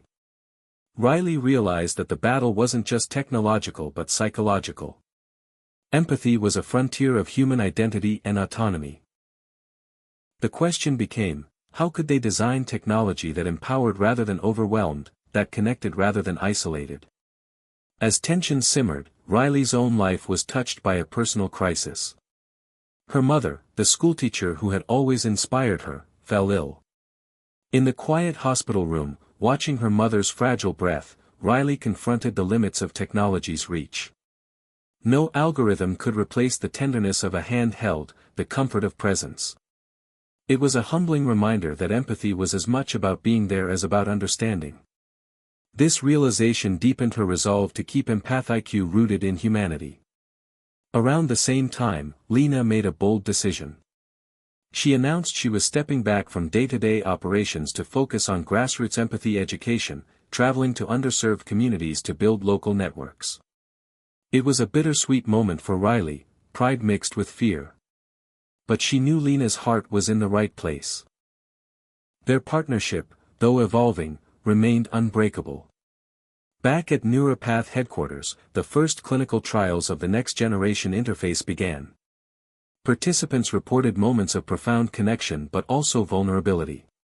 One volunteer described sharing a memory of loss so raw that it brought the entire room to tears. These experiences confirmed that empathy was not a neat, controlled variable, it was a messy, powerful force that could heal and hurt in equal measure. The empathic core expanded its advisory board, bringing in philosophers, spiritual leaders, and artists to help navigate these complexities. Riley found herself attending symposiums where ideas about consciousness, ethics, and the future of human experience were debated with fervor. Each day was a lesson in humility and hope. As the year drew to a close, Riley received an unexpected invitation to speak at the World Empathy Summit in Geneva, a gathering of activists, scientists, and leaders dedicated to advancing emotional intelligence globally. Standing on the stage, with thousands watching live streams from around the world, Riley reflected on her journey. From the moment Elon Musk challenged her IQ to this global platform, she had traveled a path marked by doubt, conflict, breakthroughs, and above all, resilience. She shared her vision, a future where technology amplified humanity's capacity to understand and care for each other, not replace it. Where empathy was recognized as a vital skill, a cornerstone of democracy, and a bridge across divides. Her closing words echoed beyond the hall: empathy is not a luxury or a weakness. It is our greatest strength. Together, we can build a world where every voice is heard, every heart is seen, and no one is left behind. The audience rose in applause, but Riley's thoughts were already on what came next. Because the story of empathy was not a destination, it was a journey. One she was determined to lead with courage, compassion, and unwavering hope. Returning from the World Empathy Summit in Geneva, Riley Carter felt a renewed sense of mission, but the landscape of her work had shifted beneath her feet. The global spotlight brought new allies, yes, but also unprecedented scrutiny. Governments and corporations watched Empath IQ and Neuropath with a mixture of fascination and fear. The balance Riley had hoped to strike between innovation and ethics now teetered on a knife's edge. One morning, as the sun poured through the floor-to-ceiling windows of her Austin office, Riley received an urgent encrypted message from Elon Musk himself. The tone was unlike his usual confident bravado, it was cautious, almost wary. "Riley, we've hit a wall. The tech's ready, but the trust isn't. I need your help, this is bigger than us." The message marked a turning point. Riley realized that the battle for empathy's future was no longer just technological, it was political and cultural. Together, they crafted a strategy to build a coalition of transparency advocates, user rights groups, and global influencers to counteract misinformation and fear. Riley spearheaded a campaign titled Empathy by Choice, emphasizing consent, autonomy, and user empowerment. It was a deliberate pivot away from grand promises toward grounded, user-centric design. Meanwhile, on the ground, grassroots movements using Empath IQ spread like wildfire. In inner-city schools, community centers, and remote villages, empathy became a tool of empowerment and healing. Riley's childhood friend, Marcus, now an educator in Detroit, shared stories of students breaking cycles of violence through guided empathy exercises. In Appalachia, retired miners used Empath IQ to rebuild fractured relationships with their families. These stories fueled Riley's conviction that empathy was not just a feature of technology but a fundamental human right waiting to be reclaimed. But the tech world was not without its betrayals. A trusted colleague, who had been part of the empathic core from early days, was caught leaking sensitive data to a rival corporation aiming to commercialize empathy for manipulation and profit. The revelation cut deep, forcing Riley to confront the vulnerability of even the most well-intentioned projects. She reinforced internal security and doubled down on the community-driven ethos of Empath IQ. At the same time, tensions with Elon Musk's team increased.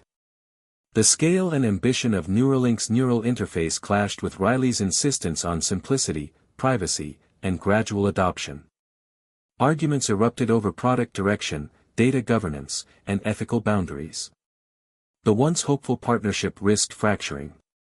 Riley found herself mediating with a delicate balance of firmness and empathy, reminding everyone of their shared vision even as their methods diverged.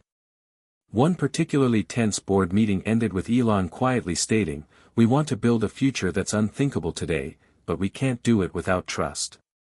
And trust isn't built in labs, it's earned in the hearts of people. Those words stayed with Riley, a challenge and a reminder of the stakes. Outside corporate and tech circles, Riley engaged with policymakers and human rights organizations, pushing for legislation that protected emotional data and enshrined empathy literacy as part of public education.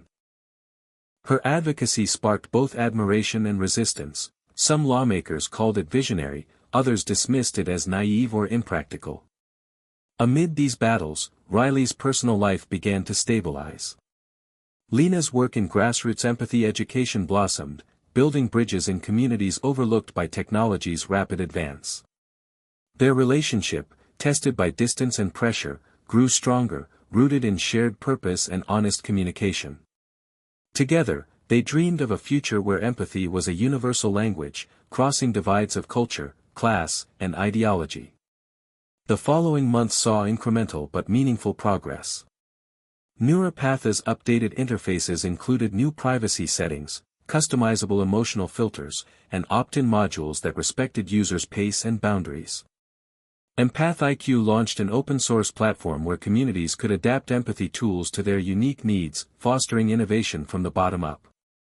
Riley's leadership style evolved too. Less about control and more about collaboration, listening as much as directing. Yet, no journey is without setbacks. A high-profile security breach compromised data from a NeuroPath trial involving veterans with PTSD, sparking public outrage and renewed distrust. Riley took responsibility, personally addressing the victims and publicly committing to rigorous new protections. The incident underscored the fragile nature of trust and the ongoing need for vigilance. At night, when the office lights dimmed and the hum of servers quieted, Riley often found herself staring out over the city skyline, pondering the road ahead. She thought about the millions of users whose lives depended on empathy being more than just code, being real, messy, and imperfect. She understood that the quest to integrate technology and emotion was a profound challenge, one that demanded humility and heart. Then came a surprising breakthrough. During a cross-disciplinary symposium on artificial intelligence and human cognition, Riley met Dr. Anika Patel, a cognitive neuroscientist with pioneering research on mirror neurons and emotional resonance. Their conversation sparked new ideas about how NeuroPath could not only transmit feelings but also foster empathy's neuroplasticity, helping brains rewire themselves for greater understanding and compassion over time. Inspired, Riley invited Anika to join the Empathic Core, expanding the team's expertise and opening new pathways for research. Meanwhile, EmpathIQ's community projects flourished. In a pilot program in New Orleans, trauma survivors used empathy interfaces to safely share experiences with therapists and peers, accelerating healing and reducing isolation. Riley watched as technology became a vessel for storytelling and connection, reminding her of the simple power of being seen and heard. But as empathy gained momentum, powerful interests mobilized to control its narrative.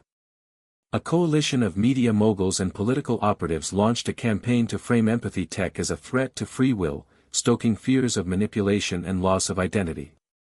Riley responded by amplifying voices from affected communities, hosting public dialogues, and partnering with independent watchdogs to ensure accountability. The battle for empathy's future was as much about storytelling as it was about science. Toward the end of the year, Riley faced a critical choice. Elon Musk proposed accelerating NeuroPath's rollout by integrating it into a mass-market consumer device, promising rapid adoption but at the risk of bypassing some of the ethical safeguards Riley fought to establish. The debate was intense. Riley argued for patience and responsibility, Elon pushed for boldness and scale.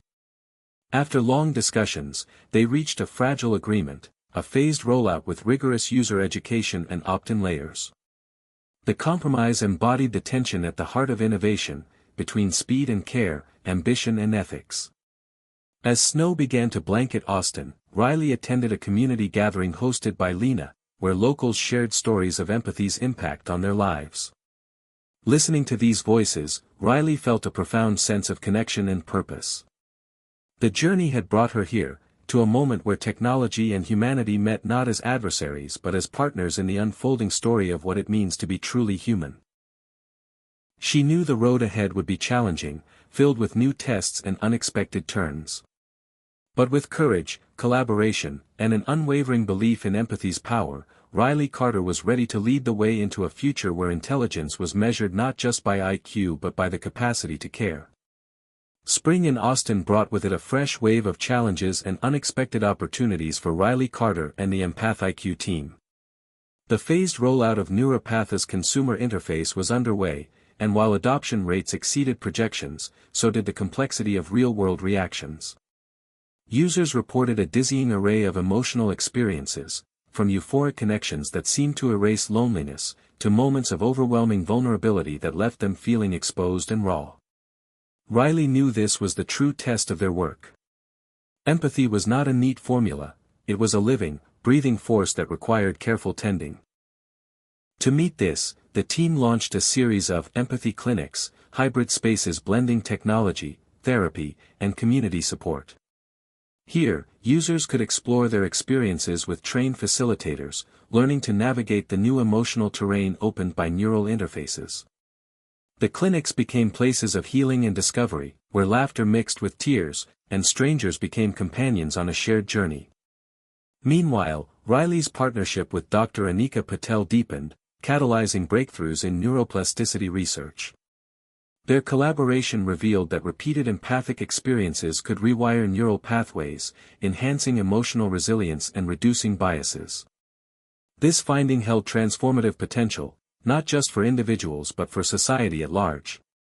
Imagine a world where prejudice, fear, and misunderstanding could be softened by the simple act of connecting deeply with another's feelings. But not everyone welcomed this vision. At a high-profile tech conference in Silicon Valley, Riley faced pointed questions and veiled warnings from powerful investors skeptical of empathy's marketability and the risks of emotional data. One executive bluntly asked, "How do you monetize empathy without exploiting it?" The question hung in the air like a challenge. Riley answered with conviction, "Empathy is not a commodity. It's a responsibility. Our job is to build tools that empower choice, respect boundaries, and foster genuine connection.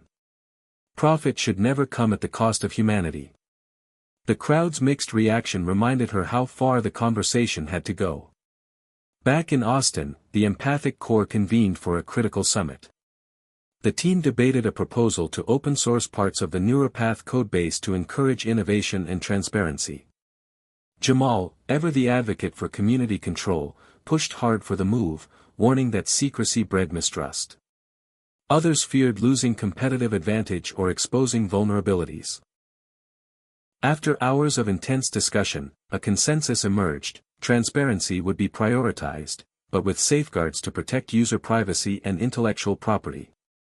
The decision marked a new chapter in Empath IQ's evolution, one rooted in openness and collaboration. As public interest surged, Riley became a frequent guest on podcasts, news shows, and panel discussions. Her message was clear: technology was a tool, but empathy was a choice. "No device can make you compassionate," she often said. "But it can remind you that behind every screen is a person with hopes, fears, and stories worth hearing." Yet, amidst the progress, personal doubts crept in. The weight of leadership, the relentless pace, and the constant scrutiny took a toll. Riley found solace in long walks through Austin's green spaces, in quiet moments with Lena, and in journaling her fears and hopes. One evening, while reviewing data from a recent empathy trial, Riley noticed an anomaly. A participant's neural feedback showed intense spikes during an interaction with a seemingly unrelated user across the country. Digging deeper, the team discovered an unexpected pattern: empathy networks forming spontaneous clusters, almost like social organisms, spreading emotions and moods far beyond individual connections. The implications were staggering. Empathy wasn't just interpersonal, it was collective, capable of shaping group dynamics and even societal moods. This insight opened doors, and dangers. Could such networks be harnessed to inspire solidarity, peace, and understanding? Or could they be manipulated to spread fear, anger, and division on a massive scale. Riley's resolve hardened. They needed new frameworks for ethical oversight and real-time monitoring to prevent abuse. The complexity of empathy's digital life was unlike anything they'd imagined. In the midst of this, Lena returned from a 6-month outreach expedition in rural America, bringing stories of hope and heartbreak. She spoke of communities healing from opioid crises, of veterans reconnecting with families, and of youth discovering self-worth through shared empathy. Yet, she also recounted resistance, fear that empathy tech was a fad, a threat to traditional values, or simply too much to handle. Together, Riley and Lena crafted new educational materials and support networks to address these concerns, emphasizing empathy as a skill anyone could cultivate, with or without technology.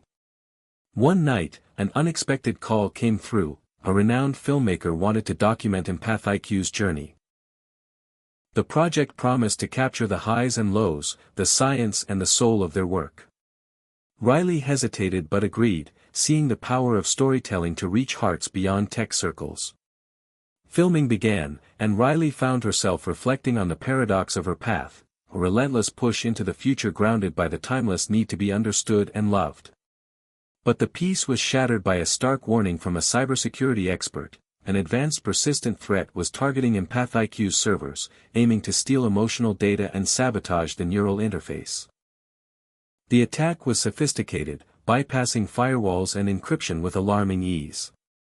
Riley convened an emergency response team, coordinating with law enforcement and cybersecurity firms. The breach exposed vulnerabilities and intensified fears about the safety of emotional data. Public trust wavered. Riley addressed the crisis with transparency, hosting a live Q&A where she outlined steps to protect users and invited external audits. The vulnerability revealed the fragile line between innovation and risk, between connection and exposure. As the team fortified defenses, Riley considered the philosophical implications. What did it mean to digitize empathy? Could true connection survive in a world where feelings were data points vulnerable to hacking and misuse? These questions haunted her nights. Then came a breakthrough moment. At a neuroscience conference, Riley and Anika unveiled the empathic resonance model, explaining how empathy networks could be designed to prioritize consent, resilience, and emotional safety. The model emphasized that empathy was a dynamic process requiring continuous negotiation and respect for boundaries, both human and digital. The presentation was met with cautious optimism and sparked new collaborations across disciplines. Meanwhile, EmpathIQ's user base surpassed 1 million, spanning cultures, ages, and walks of life. Riley heard stories from parents using empathy interfaces to reconnect with distant children, from doctors gaining deeper insights into patients' pain, from activists building bridges across political divides. The vision of a more compassionate world seemed within reach, yet always fragile. One evening, in a moment of quiet reflection, Riley received a surprise visitor, Elon Musk himself, unannounced, standing in her doorway. The usually confident entrepreneur looked tired but sincere. "I wanted to thank you," he said simply, "for reminding me that intelligence isn't enough. That the heart has to lead." They talked long into the night about the future, about hope and fear, about the power and peril of empathy. It was a moment of reconciliation and renewed partnership. As spring turned to summer, Riley embraced a new chapter, one where technology, ethics, and humanity intertwined in complex, beautiful ways. The journey was far from over, but with every step, she learned that the greatest test of intelligence was not in solving problems alone, but in understanding and caring for the people behind them. The story of empathy, she realized, was the story of all of us, flawed, hopeful, and forever reaching toward connection. The summer heat settled over Austin, thick and unrelenting, much like the pressures that now enveloped Riley Carter and her team at EmpathIQ. The launch of the phased rollout had garnered attention from around the world, but with the spotlight came intense criticism and unexpected backlash. A growing faction of activists and privacy advocates began to question the ethics of empathy technology, dubbing it emotional surveillance, and warning that it might lead to a dystopian future where feelings were controlled and commodified by corporations. Riley read every article, every tweet, every email from concerned users. She knew their fears were not unfounded. Empathy was raw, vulnerable territory, and technology could amplify both its light and its shadows. She responded by redoubling her commitment to transparency, privacy, and user empowerment. One afternoon, as the sun dipped low behind the Texas skyline, Riley received a call from a woman named Sarah Mitchell, a former tech executive turned whistleblower. Sarah claimed to have insider knowledge about a secret project within a major tech conglomerate aimed at weaponizing emotional data for manipulation and political influence. The allegations shook Riley to her core. If true, they threatened to undermine everything EmpathIQ stood for. Riley arranged a confidential meeting with Sarah in a quiet cafe, where over steaming coffee and cautious glances, Sarah revealed documents and recordings that painted a chilling picture: covert experiments testing empathy interfaces on unwitting populations, algorithms designed to exploit emotional vulnerabilities, and a plan to deploy these tools during upcoming elections. The implications were terrifying. Riley felt a surge of resolve. This was a battle that transcended technology. It was a fight for the soul of democracy itself. She shared the information with trusted allies and began coordinating a response, involving policymakers, human rights groups, and the media. But exposing the truth came at a cost. Riley's personal safety was soon compromised, anonymous threats and cyber attacks escalated. The EmpathIQ offices were targeted in coordinated sabotage attempts, and key team members faced intimidation. Yet, the solidarity among her closest colleagues only strengthened. Together, they fortified defenses, refined their ethical frameworks, and amplified their message: empathy was a force for liberation, not control. Meanwhile, Riley's relationship with Lena deepened amid the chaos. Their shared mission created a sanctuary of trust and understanding, a refuge from the storm. They spoke openly about fear, hope, and the burdens of leadership. Lena's grassroots experiences grounded Riley, reminding her of empathy's grassroots power beyond technology. At a critical turning point, Riley was invited to testify before a congressional committee investigating emotional data privacy and the ethical limits of neural technology. Standing before lawmakers and cameras, she spoke with clarity and passion. She warned against unchecked technological ambition and called for comprehensive regulations protecting individuals' emotional autonomy. Her testimony sparked a wave of public debate and legislative proposals, signaling a shift toward accountability. Back at EmpathIQ, the team continued refining the NeuroPath interface, integrating new safeguards inspired by Sarah's revelations and Riley's ethical vision. The empathy clinics evolved into hubs for community education and support, training users to navigate emotional data safely and responsibly. The grassroots movement flourished, bridging divides and healing wounds across cultures and borders. Then, a breakthrough in machine learning allowed the interface to adapt dynamically to users' emotional states in real time, providing personalized guidance to foster resilience and reduce distress. This innovation opened new possibilities for mental health care and conflict resolution. Yet, Riley remained vigilant, aware of the delicate balance between assistance and autonomy. One evening, as she reviewed user feedback, Riley received an unexpected message from Elon Musk. His tone was conciliatory, even reflective. He admitted to underestimating the complexity of empathy's ethical landscape and expressed renewed commitment to the shared vision. They agreed to collaborate on a new initiative combining Neuralink's advanced neural interfaces with EmpathIQ's ethical frameworks to pioneer a global empathy network rooted in consent and trust. The announcement sent ripples through the tech world, signaling a hopeful chapter of partnership and innovation. But Riley knew the journey was far from over. She found herself grappling with questions about identity, privacy, and the nature of connection in a digitized world. Could technology truly enhance empathy without diminishing its humanity? Was it possible to safeguard the fragile essence of feeling amid data streams and algorithms? These questions fueled late-night conversations with Lena, with Anika Patel, and with her own restless mind. In quieter moments, Riley returned to the roots of her journey, the childhood memories of loneliness, the transformative power of connection, and the unyielding belief that empathy could change the world. As summer waned, Empath IQ hosted a global summit bringing together technologists, ethicists, activists, and everyday users. The event showcased stories of courage, healing, and innovation, weaving a tapestry of humanity united by the desire to understand and be understood. Riley's keynote speech resonated deeply. Empathy is not a product to be sold or a code to be cracked. It is a journey, a daily practice of vulnerability, respect, and care. Technology can be our companion, but the true work belongs to each of us. Standing on that stage, Riley felt the weight and the wonder of her path. The road ahead promised challenges and surprises, but also the profound possibility of a world where intelligence was measured not just by knowledge, but by the capacity to feel and connect. And with that hope, she was ready to take the next step.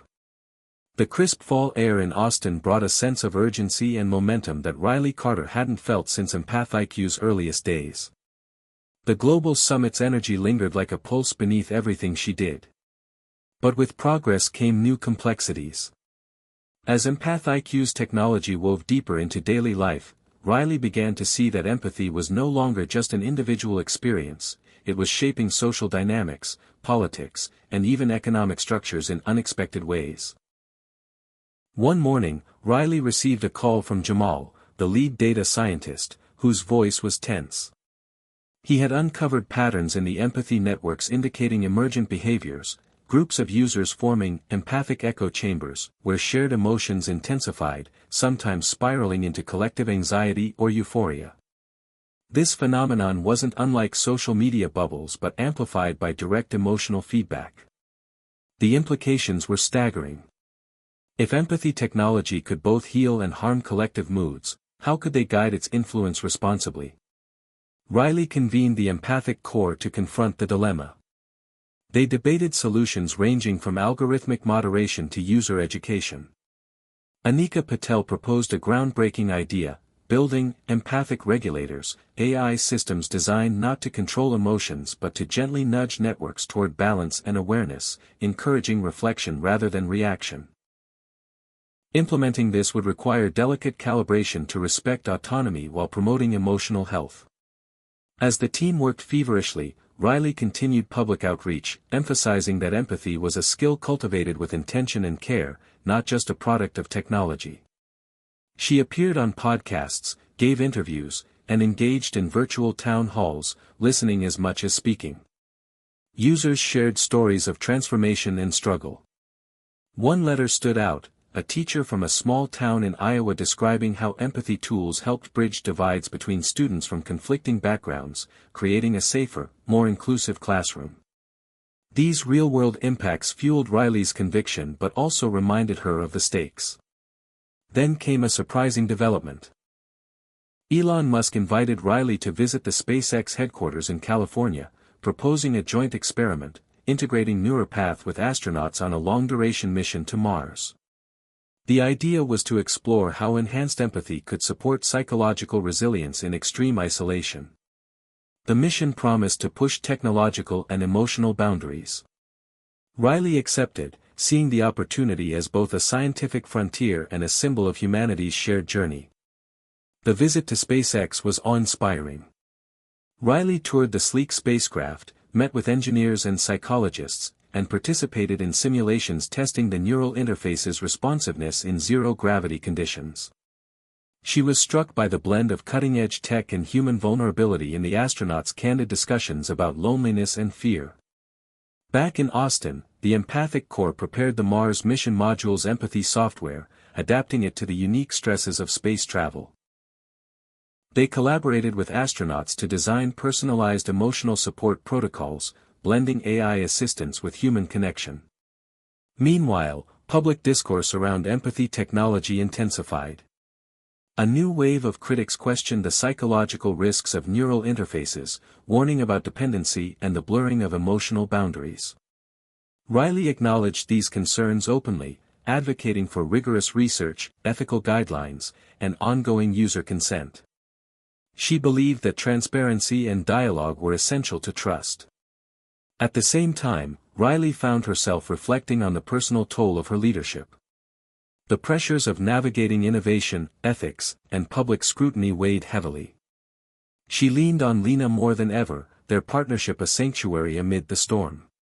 Together, they explored mindfulness, nature retreats, and moments of simple joy to sustain resilience.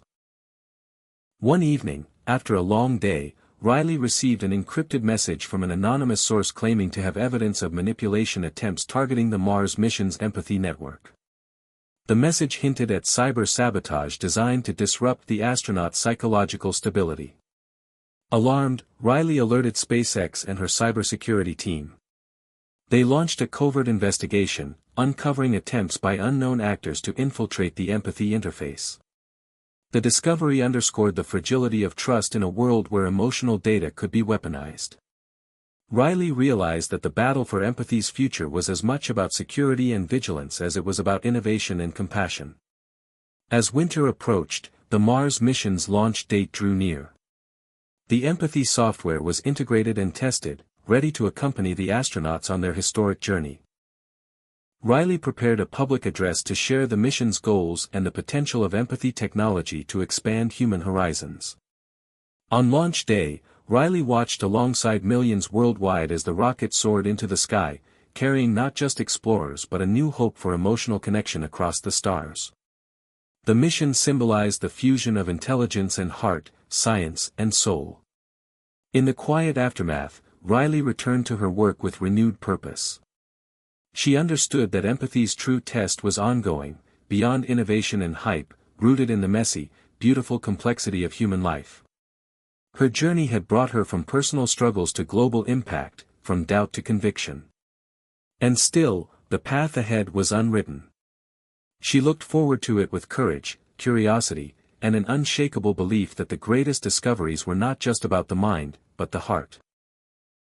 The winter months in Austin brought a quiet intensity to Riley Carter's world as the Mars mission entered its critical phase. The astronauts were now days into their journey, and the EmpathIQ team monitored the neuropath interface's performance remotely with a mixture of pride and apprehension.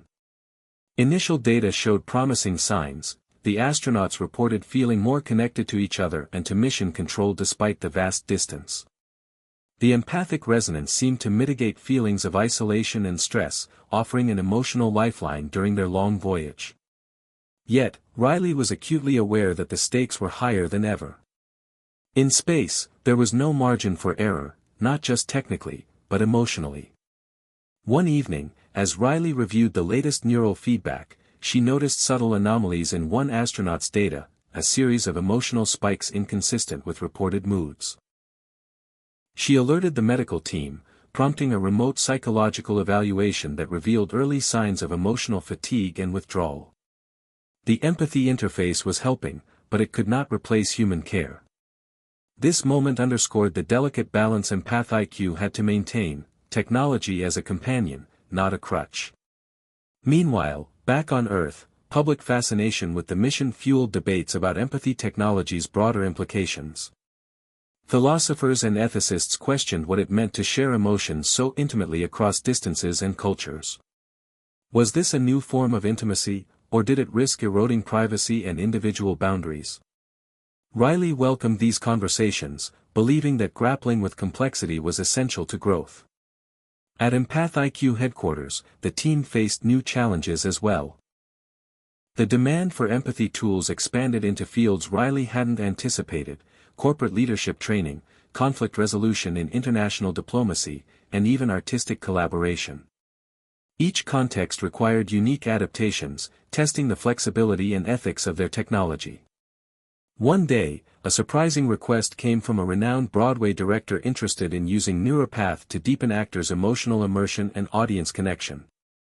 The collaboration sparked creative breakthroughs and raised questions about the role of technology in art and authenticity. Through it all, Riley remained grounded by her personal journey. She and Lena continued to nurture their relationship, finding strength in shared vulnerability and unwavering support. Lena's grassroots work in communities affected by trauma and social unrest offered Riley a reminder of empathy's power beyond technology, a human force that transcended devices and data. Their conversations often circled back to the story of Riley's own childhood, moments of loneliness, resilience, and the hope that had propelled her forward. One chilly evening, Riley sat by the fireplace, journaling her reflections. She wrote about the paradox of progress, the simultaneous expansion and fragility of connection in a digital age. She pondered the paradox of intelligence, that knowing more was not enough without understanding deeply. Then came news that shook Empath IQ to its core. A former employee with access to sensitive data had leaked portions of the Neuropath source code to an underground hacking collective. The breach raised fears of the technology being replicated or weaponized without ethical oversight. Riley immediately mobilized her legal and cybersecurity teams to contain the damage and began reaching out to global partners to coordinate a response. The incident was a stark reminder of the fragility of trust in the digital era and the ongoing battle to protect the integrity of innovation. Despite the turmoil, the Empath IQ community rallied. Users, partners, and advocates united to reaffirm their commitment to ethical empathy technology. Riley spearheaded an open forum inviting dialogue on safeguarding emotional data and shared governance of empathy networks. The event fostered new alliances and a renewed sense of purpose. Around the same time, Riley received a letter from an elderly woman in Montana named Grace, who had been using the empathy interface to reconnect with her estranged daughter. Grace's story was simple but profound, a testament to empathy's capacity to heal wounds and rebuild relationships. The letter moved Riley deeply, reminding her why she had embarked on this journey in the first place. As spring approached once more, Riley found herself at a crossroads. The technology was maturing rapidly, but so were the ethical and social complexities. She began drafting a visionary manifesto outlining Empath IQ's commitment to transparency, user empowerment, and collaborative innovation. The document called for a new global framework recognizing empathy as a shared human right and responsibility. In the midst of this, Elon Musk reached out again, proposing an ambitious project to develop an open-source empathy platform accessible to underserved communities worldwide. The initiative aimed to democratize emotional technology, bridging divides of geography and privilege. Riley embraced the proposal, seeing it as a chance to expand empathy's reach without compromising values. Together, they launched a pilot program in several rural and low-income areas, combining technology with community-led support. Early results were inspiring. Improved mental health outcomes, stronger social cohesion, and new pathways for education and empowerment. The pilot reaffirmed Riley's belief in empathy as a transformative force when wielded with care and inclusivity. Yet, as the project grew, Riley remained vigilant. She knew that the future of empathy technology would depend on constant negotiation, between innovation and caution, between the promise of connection and the need for privacy, between the individual and the collective. One evening, during a quiet moment in the office, Riley received a message from Elon Musk with a simple line: "Intelligence without empathy is the greatest risk we face." The words echoed in her mind, a reminder of the journey's heart. As the chapter of winter closed and spring blossomed anew, Riley looked ahead with a steady gaze. The road was uncertain, the challenges formidable, but the vision clear. Empathy was not just technology. It was a revolution of the heart, a call to recognize our shared humanity in every connection. And in that truth lay the hope for a future where intelligence and compassion walked hand in hand. Spring had fully blossomed over Austin, the city alive with fresh energy and renewed optimism, but inside Empath IQ, Riley Carter was navigating an increasingly complex landscape. The empathy technology had evolved beyond her wildest dreams, reaching millions, touching lives across continents, yet the challenges had multiplied. The open-source empathy platform pilot was gaining traction in underserved communities, bringing unprecedented access to emotional tools and connection. Stories poured in, parents reconciling with children, neighbors healing old wounds, classrooms transforming into spaces of understanding. These victories reminded Riley of empathy's radical power to mend divides that technology alone could never bridge. However, the success was shadowed by growing concerns from governments and corporations wary of the platform's influence. Some feared that empowering emotional intelligence could disrupt existing power structures or lead to unpredictable social movements. Surveillance agencies quietly ramped up scrutiny, searching for vulnerabilities or ways to co-opt the technology. Riley sensed a new tension emerging between empowerment and control, between hope and fear. She redoubled efforts to establish strong ethical governance, advocating for community-led oversight and international cooperation. Empath IQ hosted its first global empathy forum, inviting activists, technologists, ethicists, and users to chart a course for responsible innovation. The event sparked lively debates, from the nuances of informed consent to the cultural differences in emotional expression. One memorable moment was a dialogue between Riley and a tribal elder from the Amazon, who spoke of empathy as an ancient, living practice that technology must respect rather than replace. This conversation humbled Riley, reinforcing her conviction that empathy was as much about listening and honoring difference as about connection. As these global conversations unfolded, Riley faced personal challenges closer to home. Lena's work in community trauma recovery was increasingly demanding, and the couple struggled to find time for each other amid their commitments. Their conversations grew candid, touching on fears about burnout, isolation, and the sacrifices leadership demanded. Yet, their bond remained a source of strength, a reminder that empathy thrived not only in technology but in human relationships nurtured with care and patience.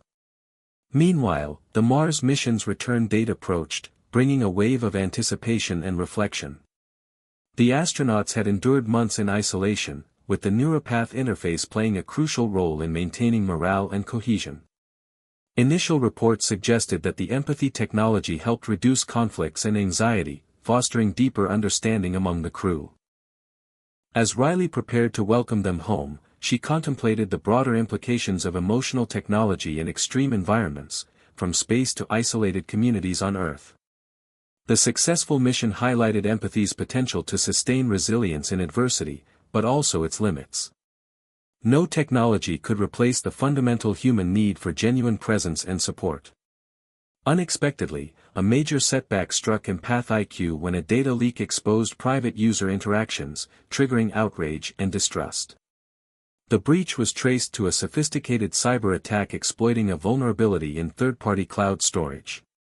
Riley was devastated. The leak threatened to undo years of trust built with users and partners. She immediately took responsibility publicly, issuing apologies and outlining steps to strengthen security and transparency. The incident sparked a nationwide conversation about emotional data privacy and the ethical challenges of neural technology. Riley spearheaded a collaborative task force to develop industry-wide standards and certification processes, aiming to rebuild confidence and protect users' rights. The experience was humbling but ultimately galvanized the community's resolve. Amid this turbulence, Riley found solace in mentoring young innovators eager to explore empathy technology responsibly. She launched an initiative supporting diverse voices and grassroots leaders, emphasizing inclusion and equity in tech development. These interactions reinvigorated her sense of purpose and reminded her that empathy's future belonged to all who dared to dream of a more connected world. One evening, while reviewing the latest empathy network analytics, Riley noticed an emergent pattern: clusters of users experiencing synchronized emotional uplift during moments of global crises, like natural disasters or social upheavals. The empathy platform appeared to act as a collective emotional antenna, amplifying both hope and distress. This discovery prompted new research into harnessing empathy for collective healing and solidarity while mitigating the risks of emotional contagion. Collaborating with neuroscientists and social psychologists, Empath IQ developed adaptive protocols to help users navigate these shared emotional waves, promoting resilience and community support. The research opened exciting possibilities but also underscored the profound responsibility inherent in shaping collective emotional landscapes. As summer approached, Riley was invited to speak at a prestigious global summit on technology and humanity. In her keynote, she shared candid reflections on the journey so far, the triumphs and trials, the breakthroughs and setbacks. She emphasized that empathy technology was not a panacea but a tool requiring wisdom, humility, and constant ethical vigilance. Her message resonated widely, sparking renewed interest and dialogue. The summit also offered a platform for an unexpected alliance, Riley and Elon Musk announced a collaborative research center dedicated to the intersection of neural technology, empathy, and ethics. The center aimed to foster interdisciplinary innovation grounded in human values, bridging gaps between Silicon Valley's cutting-edge research and grassroots movements worldwide.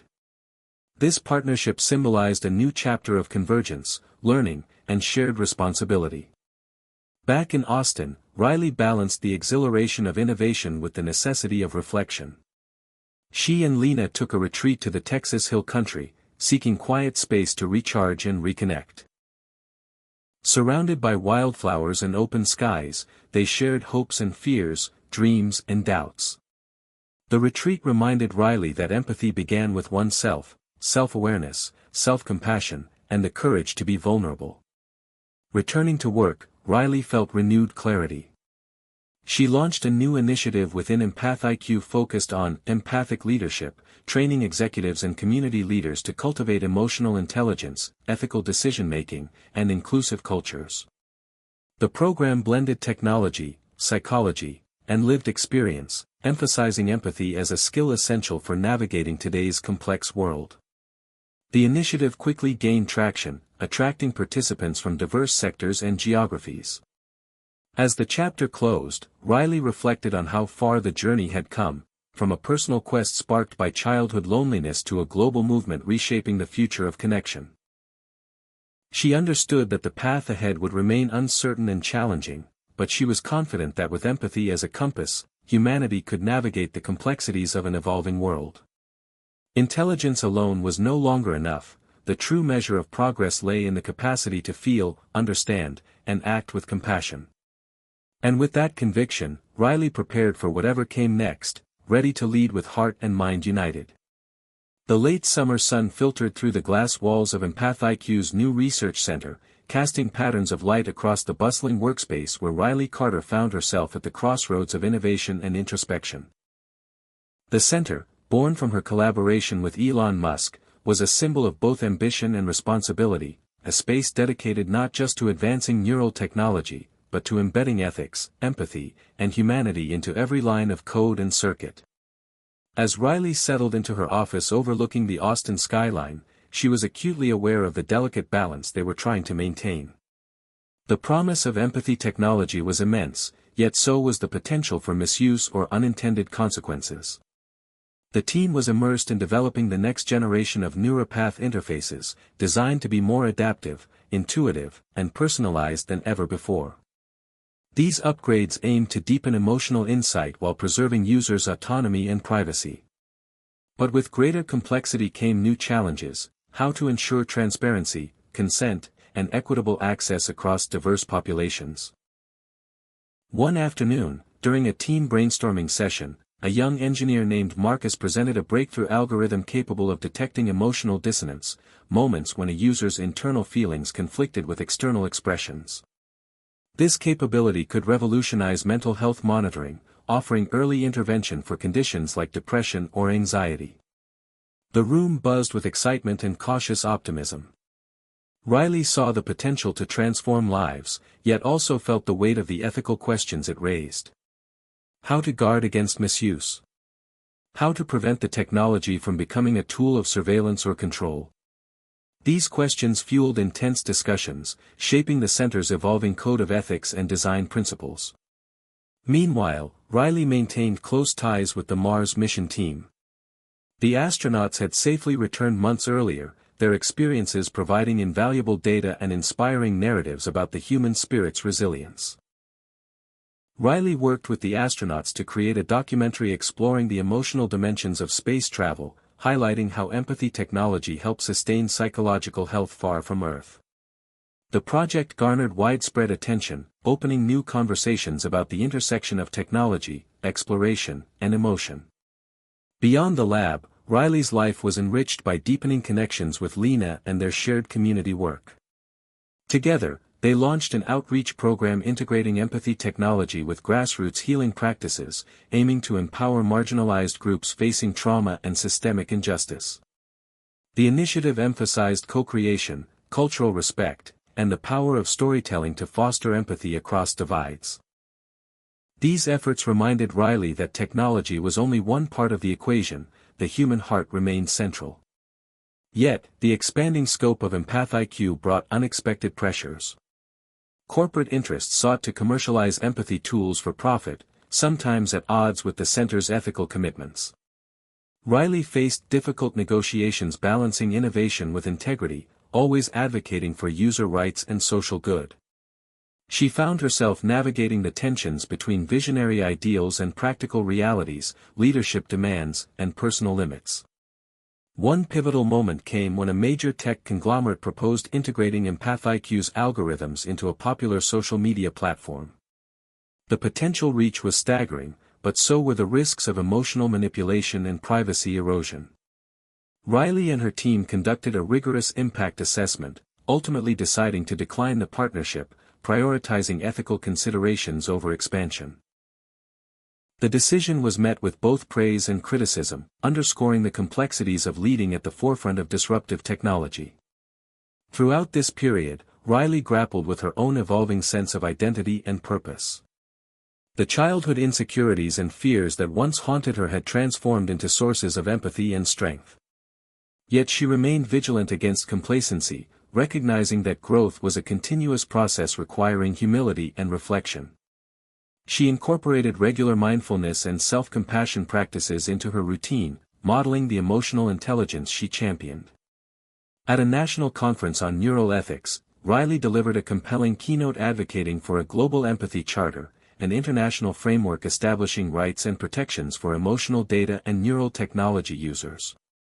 She called for collaboration across governments, industry, academia, and civil society to build trust and accountability. Her speech resonated widely, sparking momentum for policy initiatives and interdisciplinary partnerships. Toward the end of summer, Riley received a confidential invitation from a coalition of mental health organizations to pilot a community resilience program using advanced empathy interfaces in disaster-prone regions.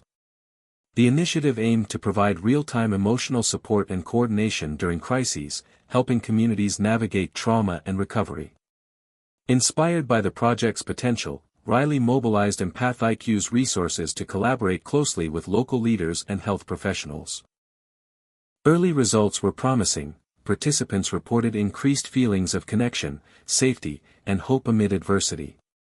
The program underscored empathy technology's capacity not just for individual healing but for collective transformation.